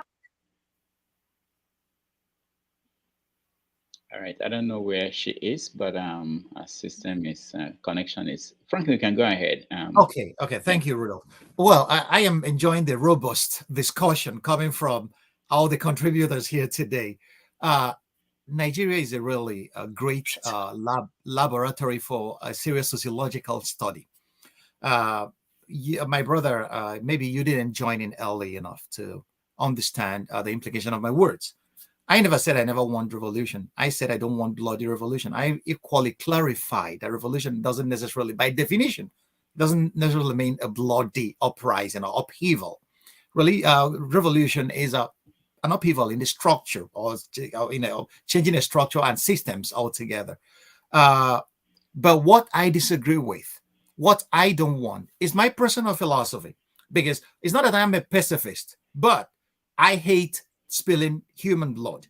Because of that, I said, if you come to people who believe that this structure favors them, establishments across history don't like revolution. They will smash it down with everything they have. And if you stand with nothing and chant revolution before them, they will smother you before you could even say Jack Robinson. So that was just my case. My case is Nigeria ripe for a revolution? The country is at the brink of implosion. A lot of things are not even, the economy has tanked already. Let me tell you, what is sustaining Nigeria today is the dollars that you guys send. It's just the Western Union syndrome. If you guys stop sending money, Nigerians will be feeding off the garbage dumps. And then what will happen? They will now bounce back on these people holding them down. That's what it is. So it's not that I don't want a revolution. There are so many structures and systems in place in Nigeria that really need serious revolution. But like I said, let's get the basics right. Get the right man in office. Stay there throughout his government to hold him accountable. When you say, where should these leaders come from? There is something we call enlightened self-interest. Okay, you are in a boat together, and everybody is now picking holes in the boat. But you know, enlightened self-interest will tell you, if we keep on, instead of patching this boat, we are all going to drown. That's the point Nigeria is at now. So if Nigerians don't know anything, if nothing unites us, enlightened self-interest should tell us that it is either we rescue this country now or it is hell. That is just what it is. So it is human. That's what it is. So you can get these leaders who know that it is 10 seconds to midnight, that if we don't start paddling against the current, that Nigeria will collapse anytime soon. So this is what we say. Leaders could come. These societies that you think have made it are not, there is corruption everywhere. I have studied corruption across societies. Nigeria is not even the most corrupt society I've studied. The most corrupt society I've studied is in the West, and they are one of the leading nations on earth. Okay, so, but the point is that our own version of corruption cripples the system, cripples the whole thing. So this is where when Achebe said we need leaders that rises to the responsibility of personal example, that's where it starts. Peter Obi made a very important point when he said that, anyway, not even Peter Obi, Vincent Azie in 2003 was the accountant general of the Federation. Obasanjo had to sack this guy. Do you know why? Because this guy said that 70% of the corruption that is happening in Nigeria happens in Obasanjo's presidency after auditing Nigerians' accounts. So if a leader rises to the responsibility of personal example, what happens?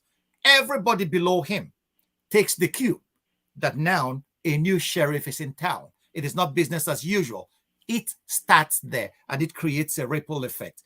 That's why leadership is important. In every organization, it rises and falls on leadership.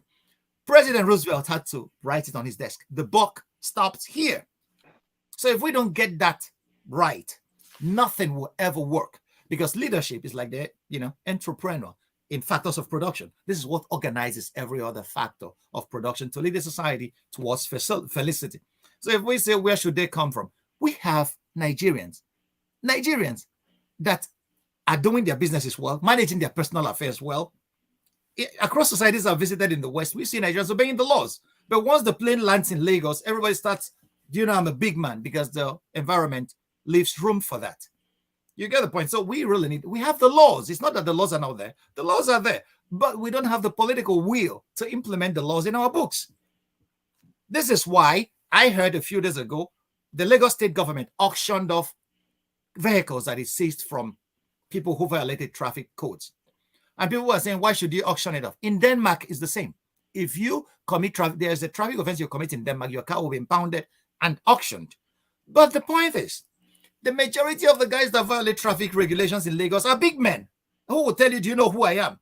But if a poor man violates it, or somebody who cannot fight for himself, he is impounded and then his car is auctioned. A society sets itself on the way to development once the big man obeys the laws.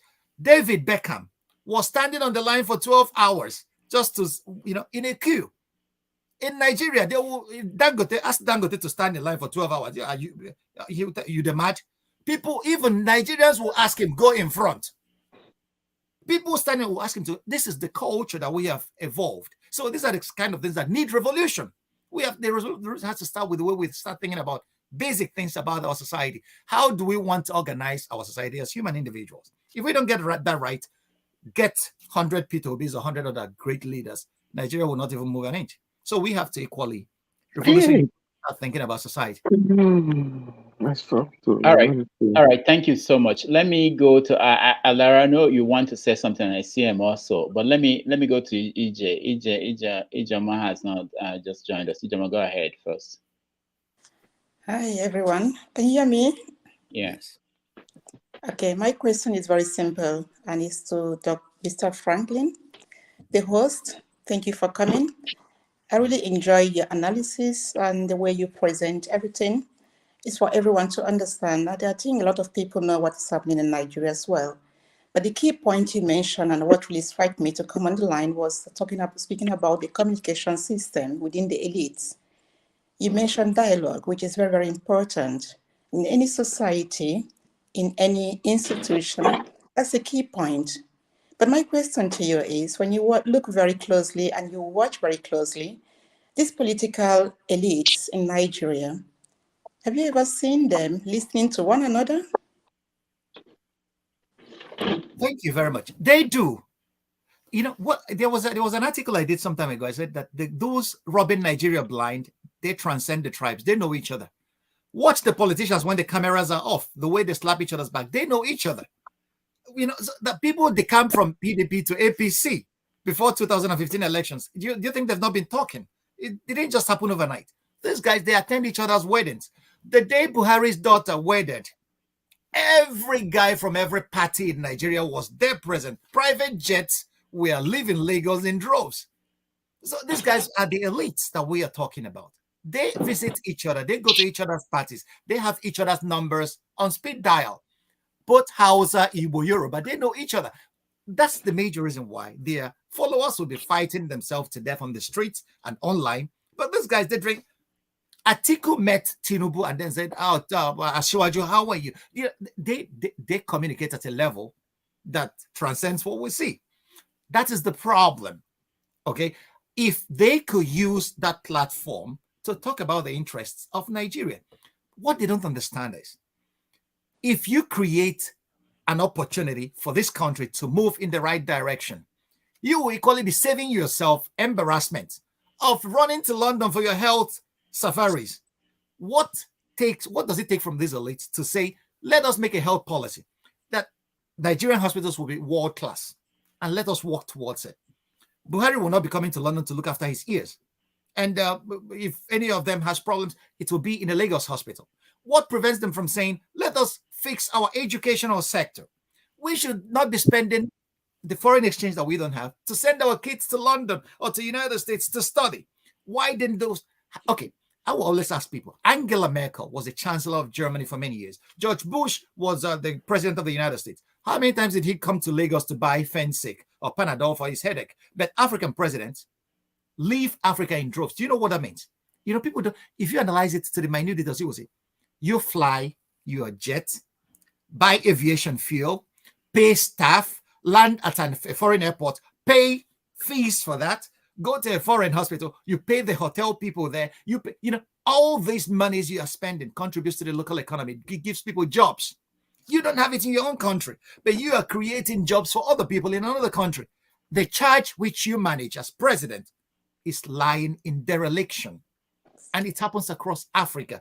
Paul Biya, I met him in Geneva. He's still campaigning there, a president of a country. So this, we have to start reviewing the way we think. So it's not only that he goes to London. That's not a problem. But the problem is you waste resources promoting another country. That your kids go to school in London. You know how much you have to give the janitor in the school he attends a job because he pays for it. You have to give the teachers a job. But your universities, a lecturer, a professor in Nigerian university earns $500 a month. So I could hire about 20 of them a month. You get so these are the kind of issues that when you look at it, because our leaders have not gotten to the point where they think about the broader issues. If you think about the broader issues, you will see that leadership is it all. Because with an action, the civics and optics of governance, what a leader does, the clothes he wears, where is it from? You send a lot of messages to your people that locally manufactured products are good. But if you tell your people that I'm going to London to treat my ears, you have passed a vote of no confidence, not only on your health system, but on the doctors in Nigeria that they're not well trained to take care of presidential ears. What do you tell every other Nigerian that has the money? You can go abroad too to treat yourself. And we are losing money. We are not creating jobs. Our system is going bad. And then we are complaining. So these little things add up to make our country dysfunctional. So that's why I say, people tell me, Achebe was right. Our problem is simply and squarely the failure of leadership at all levels, not only at the political level, even intellectuals. Rudolph started it out. Paikide blames African public intellectuals for not speaking out enough. Every guy from every party in Nigeria was there present. Private jets. Sorry, I don't know who that is, but I will try to mute everybody. If you're not speaking, please mute yourself. All right, go ahead. So that's where our problem is. Even leaders in the church, think about it from the church level. What examples are they setting? Leaders at schools, lecturers taking bribes for grades, church people, embezzling fees in their churches and then fleecing their. So at so many levels, and it's because the political leadership lets it happen. And this is why I will urge every Nigerian: you have to get involved. You have to speak out about the leadership of your country. Plato was right. The price we'll pay for allowing vagabonds in power, what Fela called vagabonds in power, is to live under the government of evil people. And we are all harvesting the results. And it's not good for any of us. All right. So we do a few more questions. I know our guests have to leave, but where do we start? Alaro? Yeah, go ahead. Okay, I'll make a quick comment so I can give room to others. Dr. Franklyne has fought a lot. Omari, you yourself, you sacrificed, and both of you are still sacrificing. And, we talk about colonization and we talked about decades of problems we've been having. And my dear sister made a point with the word perception. So we're talking about problems of decades. She said something about perception. And I want us, everybody, most of us on this stream right now, wind back the last 24 hours. What happened? Omori, somebody's perception, their perception of your views. What happened yesterday? Don't forget that. And when we take that back and think about it, leadership is everything and not all. Accountability is 50-50. And each one of us are accountable for our actions. How do you live your life wherever you are in diaspora? What do you do when you check in at Murtala Mohammed Airport? Next election, if all goes well, what role as a person are you willing? What leadership role? Each Nigerian has to play a leadership role for this country to work. What are you willing to give? What are you willing to sacrifice? Little things go a long way. That's what I'm going to say. Dr. Franklyne, I appreciate it. I look forward to seeing you. I'm sure we're going to meet very soon. I'm going to leave room and I'll be listening on the YouTube channel. Thank you very much. Thank you so much. We appreciate you. Omori, you wanted to ask a question? Not necessarily a question. Can I go ahead? Yeah, go ahead. Yeah, I want to know. I want to know just add a little to what Pope Father said. that we're already united. Yeah, that's your own view. Your opinion is your own opinion. Opinion is free, but facts are sacrosanct. The facts are there that we're not as united as you may think. When injustice becomes the law, resistance definitely becomes a duty. The Nigerian system is not fair. There's no justice in the system. There's no fair play. There's no sense of belonging. After the Nigerian Civil War of 1967 to 1970, they came up with the three powerful arrows that were never obeyed. The principle of reconciliation, reconstruction, and rehabilitation. How far have we gone with those principles? So, till today, the factors that led to the Nigerian Civil War, they are still confronting us today, even more. So, for you to say we are united, I know the point you're trying to make. When our Trump came to the United States of America, we met somewhere and we went to various places trying to find a solution about the killings and everything. Somebody that is not in Nigeria, a congressman in America, said, we have cacophony of petitions there and there. Is there any way you people can come together so that you can speak with a common voice? I got something from there. I think that is the point Godfather was trying to make. That we should concentrate on those things that unite us as a people, than the things that divide us. Because the division will not lead us anywhere. I know if you're agitating for division, you are right, because there's injustice. When there's injustice, people were bound to agitate. But the man was like, petitions here and there, killings here and there. We have a lot of petitions from Jos, from Benue, from Kaduna, everywhere. Is there any way you people can find a way of coming together to be a vocal voice for the voiceless? So unite yourself. So I got something for what that congressman said. Having said that, also, with all sense of humility and modesty, we're in a conference with Effiong Jr., Dr. Effiong Jr. His submission was also tailored towards this direction, that the greatest advantage our elites have using against us, have been using against us over the years, is the division among us. When they gather to share our commonwealth, they don't play the ethnic card. Yeah. They don't play the religious card. They go away with their money and they laugh it off. But when it comes to the issue that has to do with all of us, they bring the religious card, Muslim, Christian, North, South, to the table to divide us and make us weaker. I think that was the point Father was trying to make. We, the current generation, should not throw that line. They have already set a booby trap for us. I come online, every opportunity I have. We should not fall into this trap of, you did not, the Edo man is the Igbo man's problem. The Yoruba man is the Hausa man's problem. The Igbo man is the Edo man's problem. No, we are victims of the system that is not working, that has been skewed against us. I have a lot to say in this regard, but that will not permit me. Thank you, Rudolph, once again for the opportunity. Thank you, Amori. Okay, hold on. I want to. I know SCM. I know you want to ask a question, but we have a new person that is here to speak, so I will have to bring him in. OC, welcome to the show. Let me unmute you. Okay, OC, go ahead. You can. Yeah. Thank you very much. It's not really a question, just one or 2 points, and I want to acknowledge the guest speaker, Dr. Ogbunwezeh. I think he has done a terrific job. I haven't met him physically, but I've encountered his work, and I think he's the kind of one of those that we need in this country to put things together the way it should be. So thank you very much, and continue the good work you're doing. So just a few housekeeping points. One of these speakers asked a question about what is it that we have together, that we have to be in one country.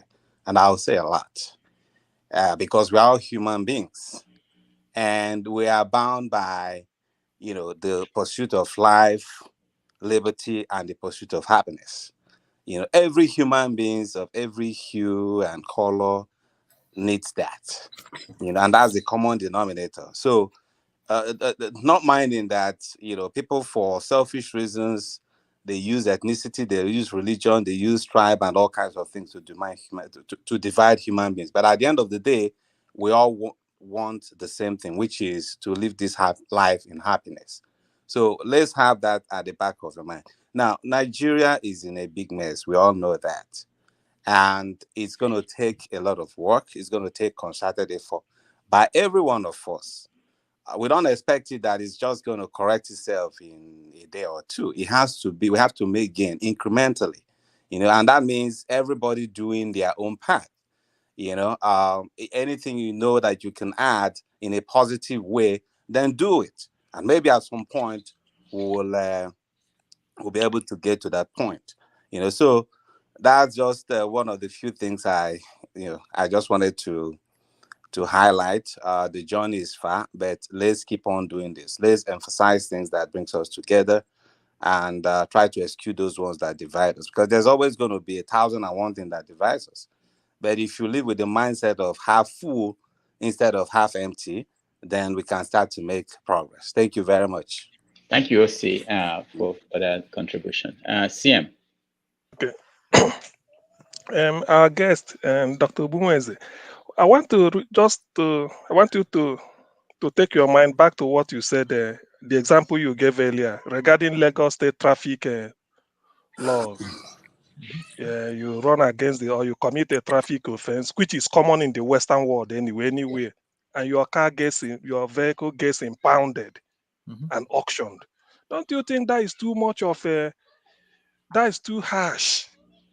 I mean, a penalty to pay, because all over the world, like for instance here in UK, if you commit either you pay a fine, they might say pay so fine, give you a point on your license. But carrying an SUV in Nigeria, let me say a car of about 1 million naira, or even if it's 800,000, because maybe you beat the traffic, or for one reason or the other, they pound it, and they need to go and sell as it's being sold auction. Is it not better to enrich the Lagos State government by paying a fine? Maybe after 6 months, if you fail to pay the fine, or 4 months, then they can do anything. Because when you auction it, who takes the money? Is it not Lagos State government?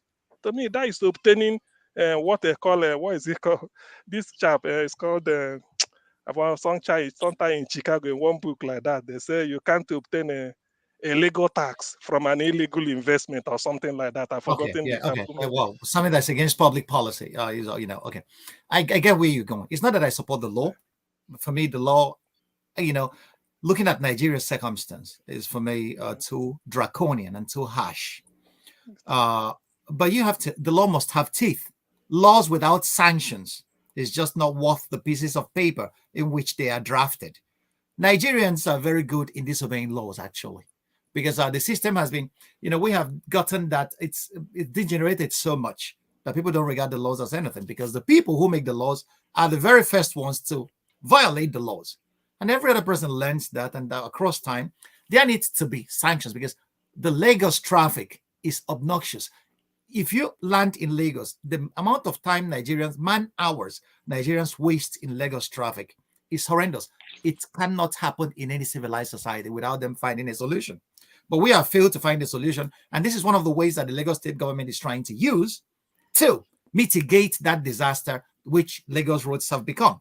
Having said that, I don't support auctioning off a car my car has been impounded in Germany, where I live, because I parked wrongly, and I started looking for my car. I called the police, and the police said, your car has been, because once the car is impounded, the police will be notified. And then I had to pay 300 euros to recover my car back. Nobody will have to sell the car because of a traffic violation. You don't need to auction off somebody. So Nigerians I appeal to the Lagos state government to review those laws, because it's causing more hardship than it solves. Because most of these people who their means of livelihoods are taken away from them will resort to crime to make bread. There's no other way to do that. So instead of increasing crime in a society, it's a government should be able to mitigate the effects of that. But those laws should have sanctions.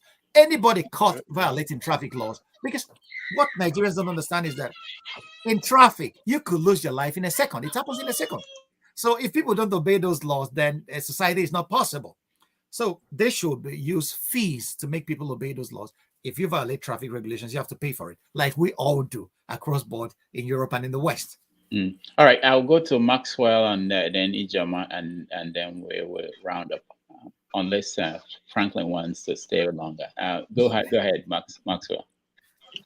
Oh, thank you so much, Mr. Rudolph, and God bless you, our guest as well. I would like to say that Nigeria. I have never seen Nigeria so divided as it is today. There is no unity anywhere. Come from the north, south, anywhere. There is no unity in Nigeria. People are not even allowed due to its religion that you've adopted. Allow the free participation of other people that don't share in that same religion, and you cannot call that unity. People can never be united in such a society. My question to you, sir, is this. Nigerians are clamoring for a change, and that change is what is, channel out the number of youth that you have on the street of Nigeria today. They want a change, and they are looking for it anxiously. They can even do anything to get that change that they are looking for and build a nation the way they want it to be. With what is going on now, the supposedly quote unquote the umpire, the independent umpire, with the volume of facts, evidence that are coming out now, and how they are manipulating the electoral register. Do you think, sir, that there will be an election 2023 with the kind of manipulation that we have seen? I hope you've seen so many of them, sir. Thank you. All right. Let's get Ijoma too before you answer. Ijoma, go ahead. Okay, thank you again. My question to Mr. Franklyne is, we're rounding up. Yeah. You mentioned about the movement from Mr. Obi, the youth, the obedient. And you mentioned also that power can be taken from the people, from this elite, when people say to them, this is not what we want it this way. So people have to unite together to come up, to look for what they want or to get it. But also you said you travel quite a lot to Nigeria, and you said also you was there 2021, and you have listened to so many people, the local people, the normal, everyone doing their normal businesses. I found it very powerful and very good of you. But tell me, or tell us, from your own analysis, do you believe, from what you have seen on the ground, from your versatility of traveling around and knowing more what is happening in Nigeria, I don't know much, do you think there will be hope in 2023 with this movement of the youth? Thank you. All right. Oh, okay. I think I will unite the two questions because they are similar. Yes. The very first question is whether with what he called manipulation that I'm saying, whether an election is possible. I am warning INEC better not allow itself to be used by any forces to frustrate the youths of Nigeria and their aspirations for change. INEC will be well advised to conduct a free and fair elections. I don't want to imagine what will happen to Nigeria if these aspirations are frustrated come 2023. We may not have a Nigeria to talk about if that happens. Let me tell you, what is going on now is it's like damming a running water. The dam is about to be broken. Nigerian youth have been faced and fed with hopelessness. And all these years, what Nigerian youths have reacted in two ways. Those who can have left the country. Many of them are in comfortable slaveries in Europe and in America. We know that. And those who couldn't have stayed in there, and they have been suffering the indignities of this system. And there is a time in the affairs of men when people say, thus far no further. And Nigeria has gotten to that point now, from what I am seeing, from what I am hearing from the young people. If you see what happened in Ebonyi State yesterday, the police were shooting tear gas at people who are rallying for their candidate. And these young people were ready to defy. You cannot, there is a man who feels he has nothing more to lose. There is nothing you can do to him. He's more powerful than you. Nigerian youths now feel they are the position that they think that they have nothing more to lose. It is either they take their country back from those who have been running it aground, or they die trying. This is the point they are on. And the politicians who think that this is a joke, they are misreading the situation. They are misreading the temperature of these guys. Nigerian young people are angry and they are fed up. And that boils down to another thing. Somebody talked about that we are united. Across the length and breadth of Nigeria, people are clamoring for this change. You see young people in the north, young people in the west, young people in the east and south clamoring for this guy to become their president. They want something else. They want a new direction. INEC will be well advised not to frustrate these aspirations, because if it does, I don't think that Nigeria will survive this. Having said that, if you ask me, I have answered the question about hope. There is hope because young Nigerians now see that nobody will come from mass to develop Nigeria for them. It is their time to take back their country and chart its future going forward. And they are trying at it. And I give kudos to them. You know, because this is the very first time I am saying that in my young life. Oh, I witnessed Shagari's election in 79. As a kid, 83, all other elections, I have followed them closely. Never in my life have I seen this kind of movement. Unorganized, people doing it out of their own volition. Nobody is paying them. Nobody is giving them stipends to come to the streets to campaign for them. This is the very first time I'm seeing that, and this is a game changer.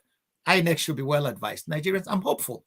With the youths I'm seeing today and their creativity, watch the songs, watch what they're doing with the media savviness, watch what they're doing, the way they are trying to express themselves. And this is what made me realize that there is abundant talent in Nigeria. There is abundant creativity in Nigeria. I doff my hat for the Nigerian youth. In spite of all these challenges, these guys are still standing. In spite of being shot at by the military, released by the government at Lekki in Lagos, they are still standing and saying, we want our country back. Once the people rise to that level, you better not frustrate them. Because if you stand before a moving, rushing water, you will be swept away. The old guard, they know that they are afraid. They are afraid of being swept away. But it's coming. You cannot change it. Victor Hugo said, nothing can stop an idea whose time has come. I think the idea for a change in Nigeria has come, and nothing can stop it this time. So I'm hopeful. All right. Thank you, Franklyne. Thank you so Bye-bye. much for joining us today. We appreciate your time, and for all our audience members who had a chance to talk to him and contribute to this conversation, we appreciate all of you. We will say bye to Franklyne, and then we spend another 20 minutes maybe and do a recap and review. So, Franklyne, thank you so much. I'll get back to you. Thank you for having me. Thank you, guys. Thank you, guys.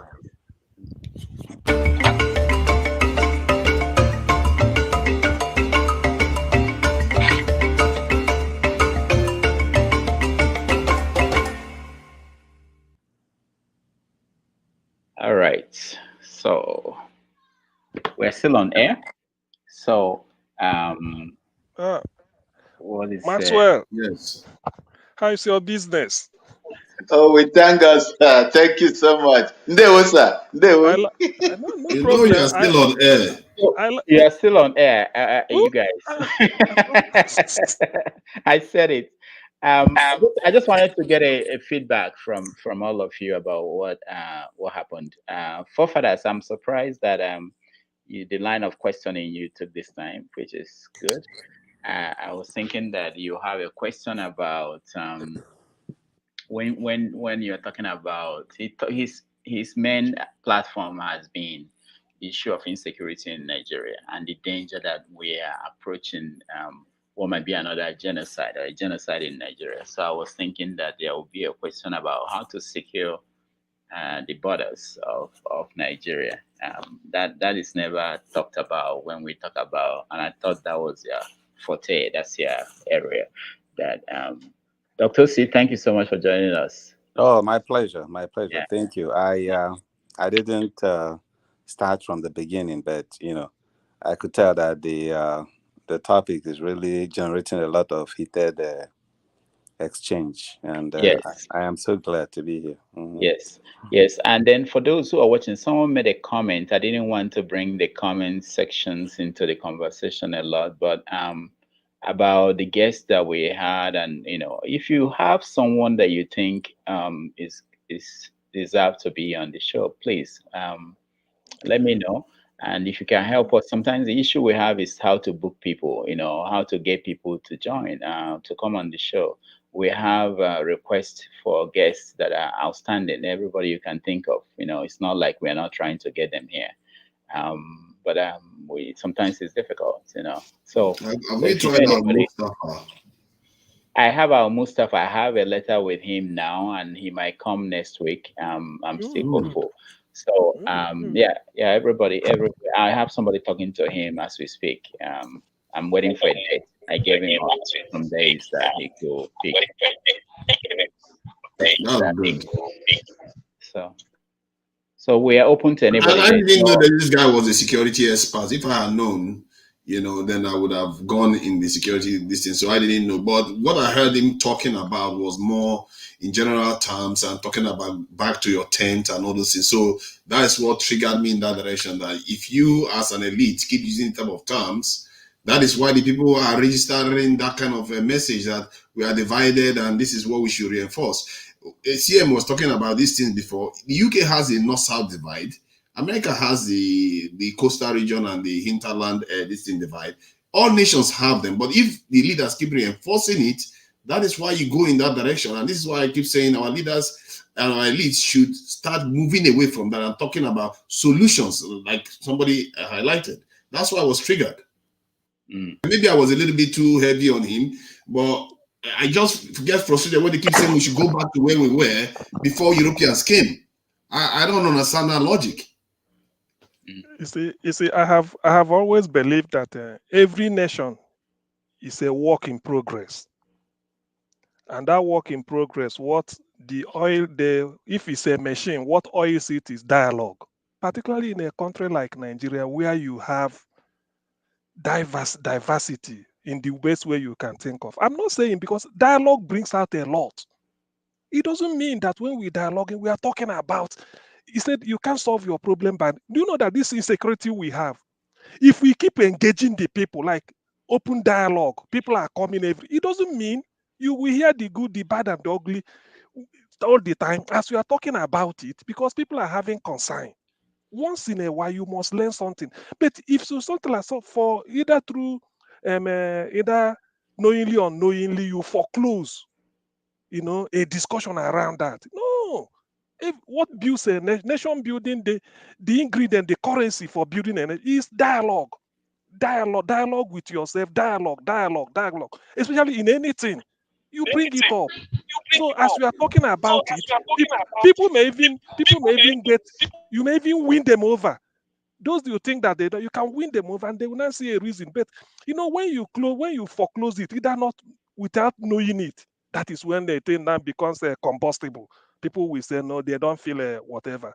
I mean, that is where I see it. I may be wrong anyway, but that's why I believe in dialogue. We call it in any way, whether formal or informal. Omori,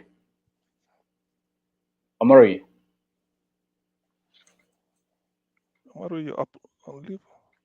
Omori, go ahead. Mic is muted. His mic was muted. All right, Maxwell, go ahead.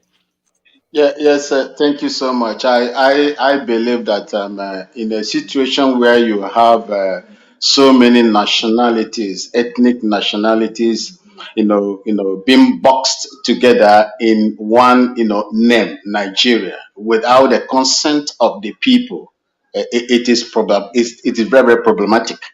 And why do I say that? I said this because of my experience I had. I do not know, Godfather. I don't know how long you stayed in the north, because if you move into the northern space, you see what I am telling you. I served in the military for 18 years in that particular place. I speak most of the languages, including the native that you don't even understand, that they exist in the north. You see, so when we speak, look at what is happening over there. And you cannot just say that Nigeria is a very a good place for the kind of diversity that you want. Look at in the places where most of us are living today, their diversity is a blessing to them, not a curse.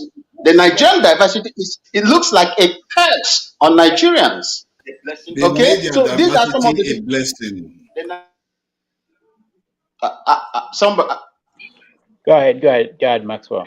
Good. The diversity I see in Nigeria is not bringing development to the people, and you cannot operate in such a system. Take, for instance, elections in Ghana here. It is hard for you to see people being shot and killed due to election hooliganism. It doesn't happen. The latest one that happened after the election here was security people shooting dead, I think about 4 people. And they are paying the price as we speak right now. We go to election as if you're going to your farm. And all my stay in Nigeria, both in the army and civil, I've never seen a fair and transparent election in that country. Most of the political heavy, stalwarts has come out. Most of them have come out to explain that Nigerian elections are not transparent. How do you lead? How do you hold them, those people that you are not elected, that came into the system through fraud? How do you want to hold them accountable? How can you hold them accountable? These are some of the things. Leadership, the system as well. Leadership is a different thing. And the system also that they are operating is another thing. And that is where I have my problem. That is the system. I always say on this platform that the system that is being operated in Nigeria today is not a system that is geared towards developing that country, rather bringing it down.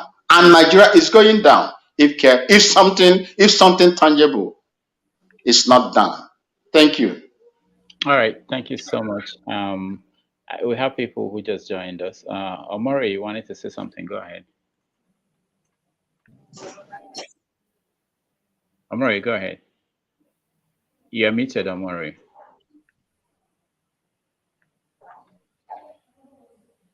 Okay, go ahead.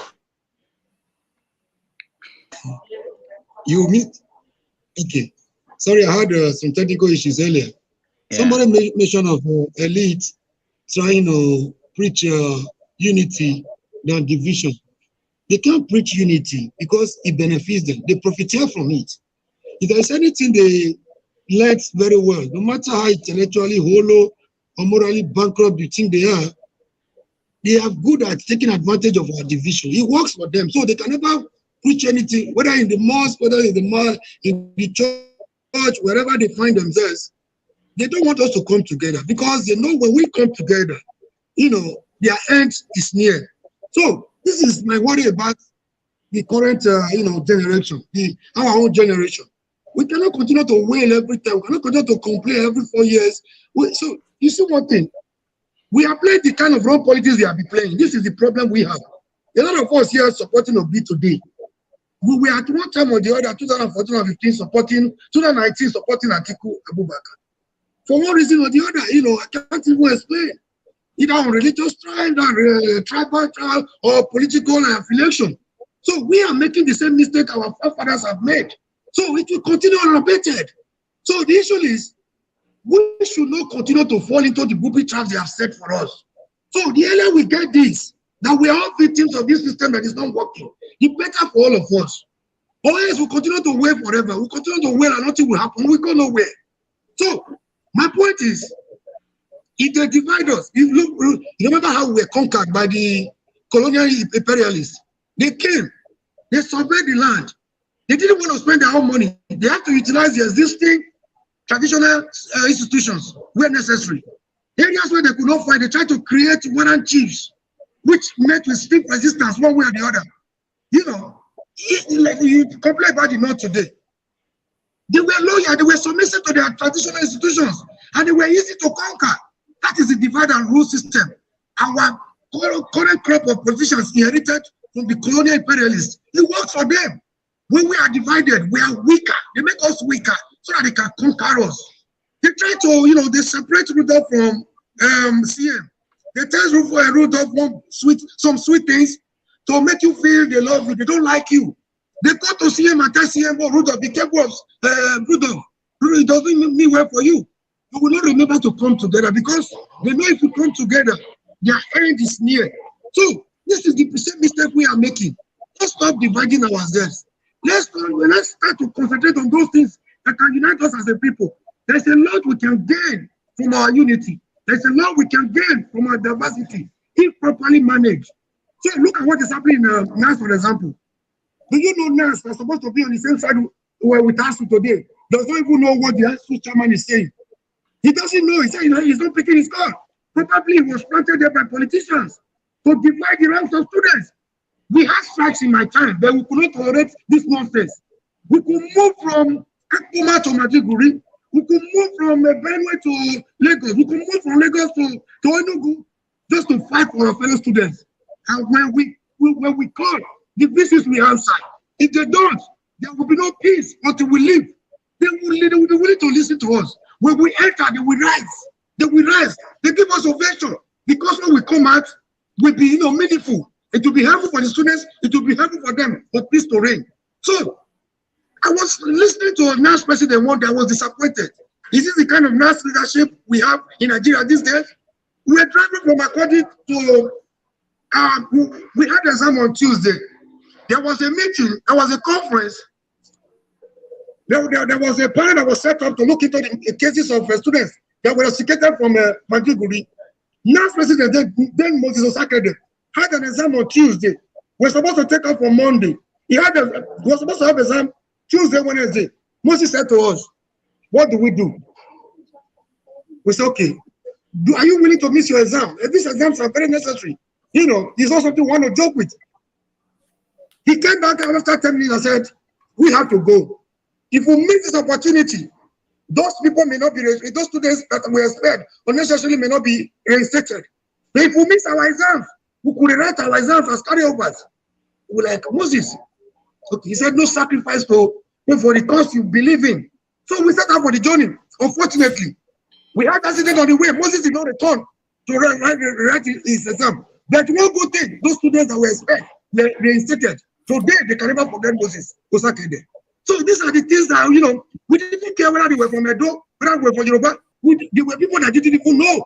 Until the last came, I didn't know who and who we had instigated. We were just going as a body. I need to reach to one, I need to reach to all. This is what we are lacking today. NAS president is not aware of what is happening. He's even on the side of the politicians. He's even speaking against us that is fighting for their future. How do we move on like that as a nation? They are associated in dividing us on religious, political, and whatever means possible. We cannot continue like this. If you talk of division, if you talk of agitation, you are right, because there's injustice. But if you are giving your own country today, I bet you, the same evil you inherited the Nigerian system will go there with you. And it will mean, but to summarize it all, there is strength in unity. There's a lot we can do together. Thank you, and God bless you.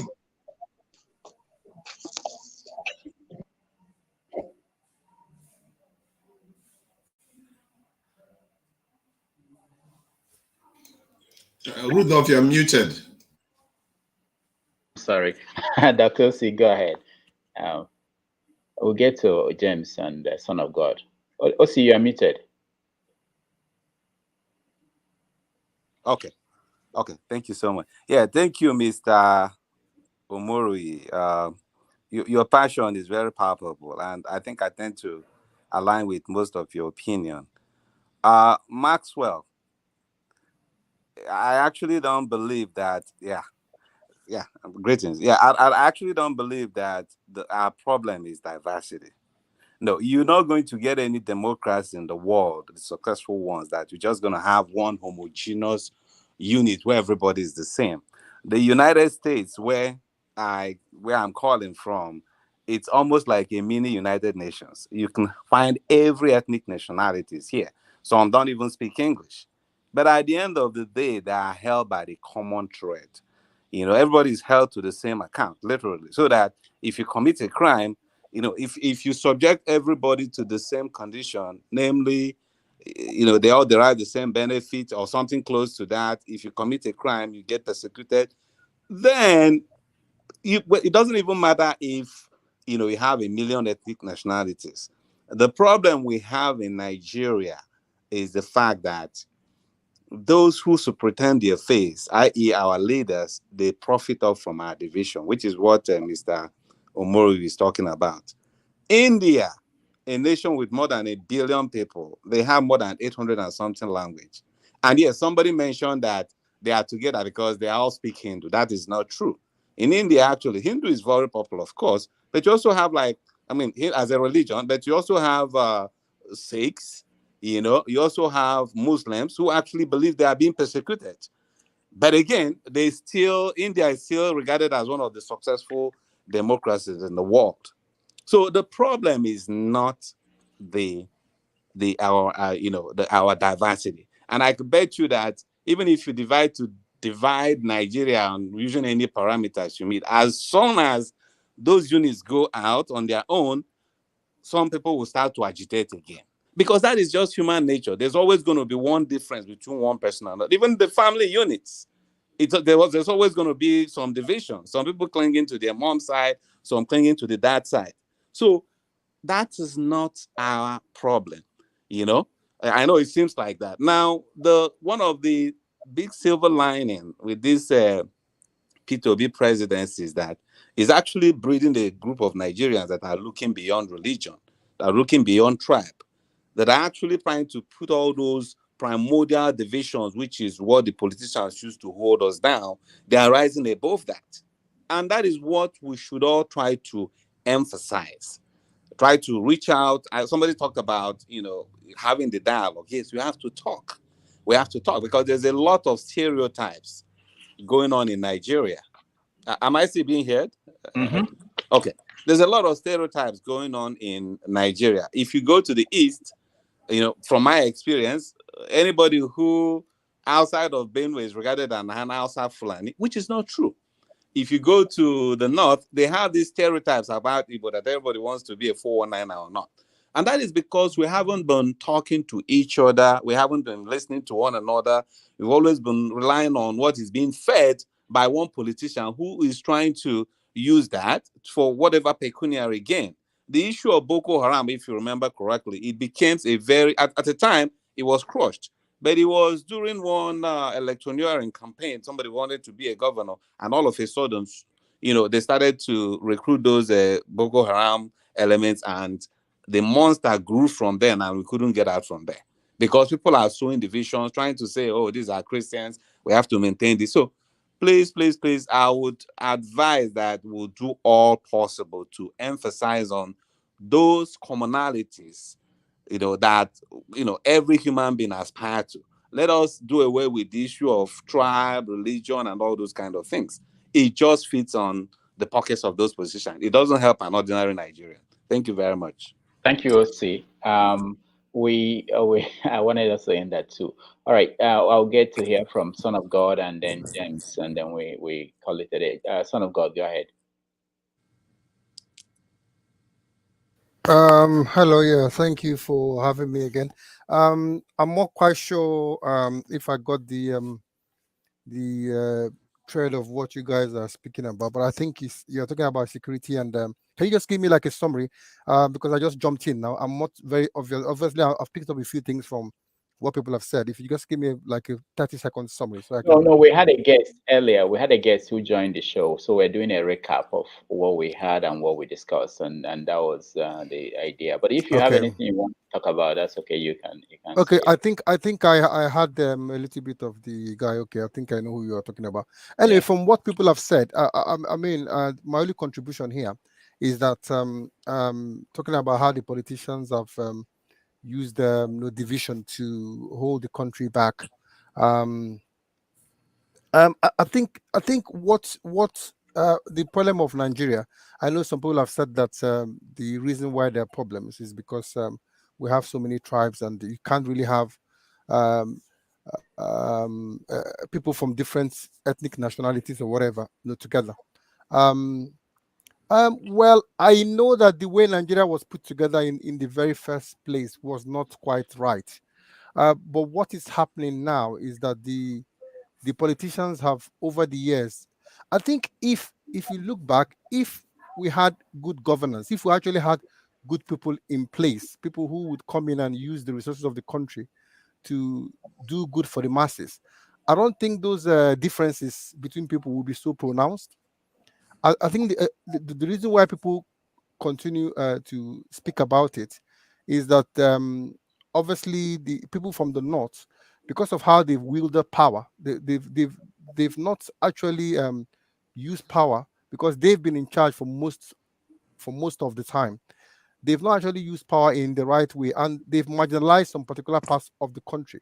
And even in their own place, you discover that people, the poor people there, like the Talakawas and all those people, they actually have the highest concentration of poor people in the north, which is a bit surprising. Even though they've had power for a long time, they still have so many people that are. So you cannot really say that they've used it for the benefit of their own people. But what tends to happen is that the political class, what they do is that they've weaponized poverty. I mean, Mr. Mori was speaking about student union agitations and all that in the past, what it was like. What you find that those days, speaking about in the 80s and 90s, then poverty was not as bad as it is now. Now things are so bad now that you can basically everybody has a price now. So it's more difficult now to have people who actually stand for the truth, because they feel that everybody has a price, and what they tend to do is that they buy people over. So it's difficult for people to remain true to their to themselves now because of the way they've weaponized poverty. Son And of they God, use that. Okay, I'll stop here for yeah, now. I know. Yeah, we are totally out of time. I have to run. James, just 1 minute, please. Summary. Go 1 ahead. minute. Yeah. No, I better do it till we meet. I know. I'm sorry. The problem is I don't know when you are online. Yesterday. James, James, can you please send? there's James, please resend your. I had your number, but I couldn't put it in the emailing list before I misplaced it. It's somewhere here. Please resend your number, okay? I will send you. I'm sorry. Yesterday we were on for 7 hours, so I have something I have to do immediately. I'm so sorry.